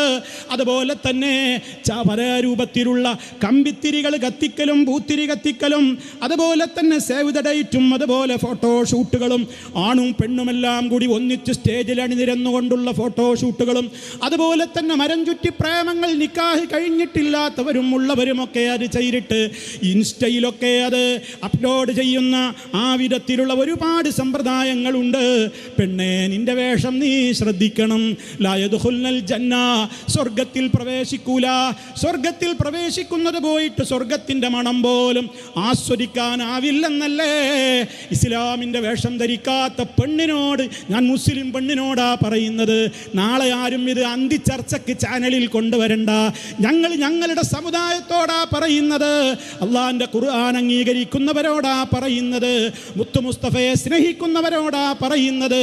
കാനേഷുമാരി മാപ്പിളമാരോടല്ല. അതുകൊണ്ട് അതാരും പൊക്കി പിടിക്കണ്ട. അതുകൊണ്ട് നിയമം അനുസരിച്ച് ജീവിക്കാൻ തയ്യാറുള്ളവരോടാണ് ഓർമ്മപ്പെടുത്തുന്നത്. നിങ്ങളിങ്ങനെ ഈ പ്രായപൂർത്തിയായ പെണ്ണുങ്ങളിങ്ങനെ പാൻറ്റും ഷർട്ടും ധരിക്കുന്നു, തല അടക്കി ഒരു കെട്ടാണ്, അതേ സ്കാർഫ് എന്ന രൂപത്തിൽ അങ്ങനെ തലമറച്ചിട്ടുണ്ട്, മാറ് മറച്ചിട്ടില്ല. മാറുമറച്ചിട്ടില്ല. ശരീരത്തിൻ്റെ പല ഭാഗങ്ങളുടെയും അതുപോലെ തന്നെയുള്ള പ്രകടമായ പല വിധത്തിലും അത് പ്രകടിപ്പിക്കുന്ന രീതിയാണ്. ശ്രദ്ധിക്കണം ഉമ്മമാരെ, പടച്ച റബ്ബിനെ ഭയപ്പെടുന്നവരോടാ പറയുന്നത്. മരിച്ചു കഴിയുമ്പോൾ ഈ ചുരിദാറും അതുപോലെ തന്നെ ഈ ടൈറ്റ് പാൻറ്റും ഒന്നും ഇട്ടിട്ടല്ല ഖബറിലേക്ക് കൊണ്ടുപോവുക. എല്ലാം അഴിച്ചൂരി അതേ കഫൻ പുടവയിൽ പൊതിഞ്ഞോ, ആഭരണങ്ങൾ മുഴുവനും ഊരിയെടുത്തോ. അതേ റമദാനാ വരുന്നത്, അതേ നിങ്ങളുടെ സക്കാത്തിൻ്റെ കണക്ക് നോക്കിക്കോ. ആഭരണങ്ങൾക്ക് സക്കാത്തില്ലെന്ന് ചിലരൊക്കെ അഭിപ്രായം പറഞ്ഞവരുണ്ടെങ്കിലും ഉണ്ടെന്ന അഭിപ്രായമാണ് പ്രബലം. അതുകൊണ്ടത് കൊടുത്തോളൂ. നരകത്തിയിലെ മോതിരം വേണ്ട, നരകത്തിയിലെ വളകളണിയണ്ട. നമുക്ക് സ്വർഗമാണ് വേണ്ടത്. അതിനാവശ്യമുള്ളത് നമ്മൾ ചെയ്യണം. വിശുദ്ധ റമദാനാ വരുന്നത്. ശുദ്ധീകരിക്കപ്പെട്ട മനസ്സോടെയാണ് റമദാനിലേക്ക് കയറേണ്ടത്. ആദ്യം മുക്തമാവണം മനസ്സിലെ എല്ലാ കറകളും. അതേ തൗഹീദിന് വിരുദ്ധമായ ഏത് അന്ധവിശ്വാസങ്ങളുണ്ടോ മനസ്സിൽ ക്ലീനാക്കിയിട്ടേ റമദാനിൽ കയറാവോ. മനുഷ്യരോട് നിങ്ങൾക്ക് ആരോടെങ്കിലും, ഉറ്റവരോടോ ഉടയവരോടോ ബന്ധുക്കളോടോ അയൽക്കാരോടോ നാട്ടുകാരോടോ ആരോടെങ്കിലും നിങ്ങളുടെ മനസ്സുകളിൽ വല്ല വിദ്വേഷവും പകയുമുണ്ടോ? എല്ലാം പറഞ്ഞ് തീർക്കാതെ റമദാനിലേക്ക് കടക്കരുത്. കാരണം അവരോടൊക്കെ തെറ്റി നടന്നിട്ട് നിങ്ങൾ നോമ്പെടുത്തിട്ട് ആ നോമ്പ് അല്ലാഹു സ്വീകരിക്കൂല. അങ്ങനെ എല്ലാ നിലക്കും മനസ്സൊന്ന് ക്ലിയറാക്കിക്കോ. അമ്മായിമ്മയോട് തെറ്റിയ മരുമോളുണ്ടോ? മരുമോളോട് തെറ്റിയ അമ്മായിമ്മയുണ്ടോ? പുതിയ ആപ്പിളയോട് തെറ്റിയ മോശനുണ്ടോ? തിരിച്ചുമുണ്ടോ? ഉമ്മയോട് തെറ്റിയ മക്കളുണ്ടോ? ആരോടൊക്കെ തെറ്റുണ്ടോ ഉടനെ സലാം പറഞ്ഞ് നന്നായിട്ട് റമദാനിലേക്ക് കയറിയാൽ മതി. ഇല്ലെങ്കിൽ ആ നോമ്പ് ആ നിസ്കാരം അല്ലാഹുവിന് വേണ്ട. നിങ്ങൾ ആലോചിക്കണം. ആ നിലക്ക് പാപക്കറകളിൽ നിന്ന് മുക്തമായി ശുദ്ധമായി മനസ്സൊന്ന് ശുദ്ധീകരിച്ചുകൊണ്ടാണ്, എല്ലാ അർത്ഥത്തിലുമുള്ള സ്വഭാവശുദ്ധിയും സാമ്പത്തിക ശുദ്ധിയുമൊക്കെ നേടിയിട്ടാണ് നമ്മൾ റമദാനിലേക്ക് കടക്കേണ്ടത്. അതിനുള്ളവർ തൗഫീഖിന് വേണ്ടിയാണ് നമ്മൾ പ്രവർത്തിക്കേണ്ടത്. ആ രൂപത്തിൽ നിങ്ങളെല്ലാവരും ചിന്തിക്കണം, അതിനുവേണ്ടി പഠിക്കണം, അതിനനുസരിച്ചുകൊണ്ട് നമ്മുടെ ജീവിതത്തെ ക്രമപ്പെടുത്തണം. ഇന്ന് മരിച്ചാൽ നമുക്കിനി ഒന്നും ചെയ്യാൻ, നമുക്ക് വേണ്ടി ഒന്നും നമുക്ക് ചെയ്യാനില്ലല്ലോ. പക്ഷേ നമുക്കിവിടെ ബാക്കിയാക്കാൻ പറ്റാവുന്ന എത്രയോ സൽക്കർമ്മങ്ങളില്ലേ. നമ്മുടെ അറബി കോളേജുകൾ, നമ്മുടെ മക്കൾക്ക്, ആൺമക്കൾക്കും പെൺമക്കൾക്കും പഠിക്കാനുള്ള അവസരങ്ങൾ, എന്തെന്ത് അവസരങ്ങളാണ് നിങ്ങളുടെ മുമ്പിലുള്ളത്. നിങ്ങളുടെ സദഖകൾ കൊടുത്തുകൊണ്ട് നിങ്ങൾ ആ സ്ഥാപനങ്ങളെ സഹായിക്കണം. ലക്ഷങ്ങൾ കടത്തിലുള്ള സ്ഥാപനമാണ്. ഇവിടെ പാലാങ്കോണത്തറ തെക്കൻ ജില്ലയിൽ കാണുന്ന മനോഹരമായ അറബി കോളേജ് ലേഡീസിനുമുണ്ട്, പുരുഷന്മാർക്കുമുണ്ട്. നിങ്ങൾ സഹായിക്കണം. ഹിഫ്ള് പഠിക്കുന്ന കുട്ടികൾ 10-20ഓളം മഹല്ല് പള്ളികളിൽ പോയി ജുമാ ഖുത്ബ നിർവഹിക്കുന്ന ഖതീബുമാർ തിരുവനന്തപുരത്തെ ദാറുൽ അർഖമിൻ്റെ സന്തതികളായിട്ടുണ്ട് എന്ന് നിങ്ങൾ അറിയണം, നിങ്ങൾ ചിന്തിക്കണം. അതേപോലെ തന്നെ ഈ സമ്മേളനം ഫാമിലി കോൺഫറൻസേ ഇവിടെ സമാപിക്കുന്നുള്ളൂ. ഇനി അതാ ജില്ലകൾ തോറും നമ്മളതാ മറ്റൊരു സന്ദേശവുമായി ഇറങ്ങുകയാണ്. വിവാഹ പേക്കൂത്തുകൾ ഞാനിവിടെ സൂചിപ്പിച്ചിട്ടേയുള്ളൂ. വിവാഹ പേക്കൂത്തുകൾക്കെതിരെ കേരളം ഒന്നടങ്കം ശബ്ദിച്ചുകൊണ്ട് ഉത്ബുദ്ധരാക്കാനുള്ള ക്യാമ്പയിനുകൾ വരാനുണ്ട്. അതിൻ്റെ പുറമേ ഞാൻ എൻ്റെ പ്രിയപ്പെട്ട സഹോദരന്മാരോട് ഓർമ്മപ്പെടുത്തുന്നു, 184 പഞ്ചായത്തുകൾ ഉൾക്കൊള്ളുന്ന ഈ തിരുവനന്തപുരം ജില്ലയുടെ ഓരോ മുക്കുമൂലകളിലും ലാ ഇലാഹ ഇല്ലല്ലാഹ് മുഹമ്മദുർ റസൂലുള്ളാഹ് എന്ന കലിമത്തു തൗഹീദിൻ്റെ ആദർശം എത്തിക്കാൻ നിങ്ങളൊക്കെ ഇനി ഇവിടെ നിന്ന് പിരിഞ്ഞു പോയിട്ട് നിങ്ങൾ ആ തീരുമാനം നിങ്ങൾ നടപ്പിൽ വരുത്തിയിട്ട് റബ്ബിൻ്റെ ദീന് എത്തിക്കണേ. അല്ലാഹു തൗഫീഖ് പ്രദാനം ചെയ്യുമാറാകട്ടെ. ഒരുപാട് ആളുകൾ രോഗികളായിട്ട് ഈ സദസ്സിലുണ്ടാകും, പ്രയാസമുള്ളവരുണ്ടാകും. റഹ്മാനായ റബ്ബ് എല്ലാ രോഗങ്ങളിൽ നിന്നും നമുക്ക് കാവൽ നൽകുമാറാകട്ടെ. നമ്മുടെ രോഗങ്ങൾക്ക് അല്ലാഹു ശിഫ നൽകുമാറാകട്ടെ. നമ്മളിൽ നിന്ന് മരണപ്പെട്ടു പോയ നമ്മുടെ പൊന്നു മാതാപിതാക്കൾ, അതുപോലെ തന്നെ ഗുരുവര്യന്മാർ, ബന്ധുമിത്രാദികൾ, പരിചയമുള്ളവർ അല്ലാത്തവർ എല്ലാവരുടെയും ഖബറുകൾ അല്ലാഹു സ്വർഗത്തോപ്പാക്കട്ടെ. നമ്മയും അവരെയും അല്ലാഹു ജന്നത്തിൽ ഒരുമിച്ച് കൂട്ടുമാറാകട്ടെ. ജഹന്നമിൽ നിന്ന് കാത്തുരക്ഷിക്കുമാറാകട്ടെ.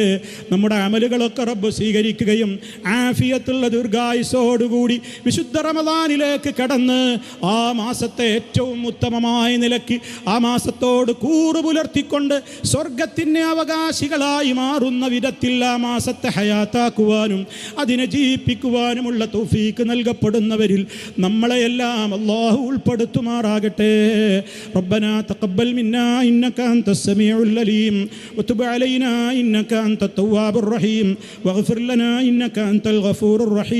اللهم توفنا مسلمين وألحقنا بالصالحين والحمد لله رب العالمين. السلام عليكم ورحمة الله وبركاته.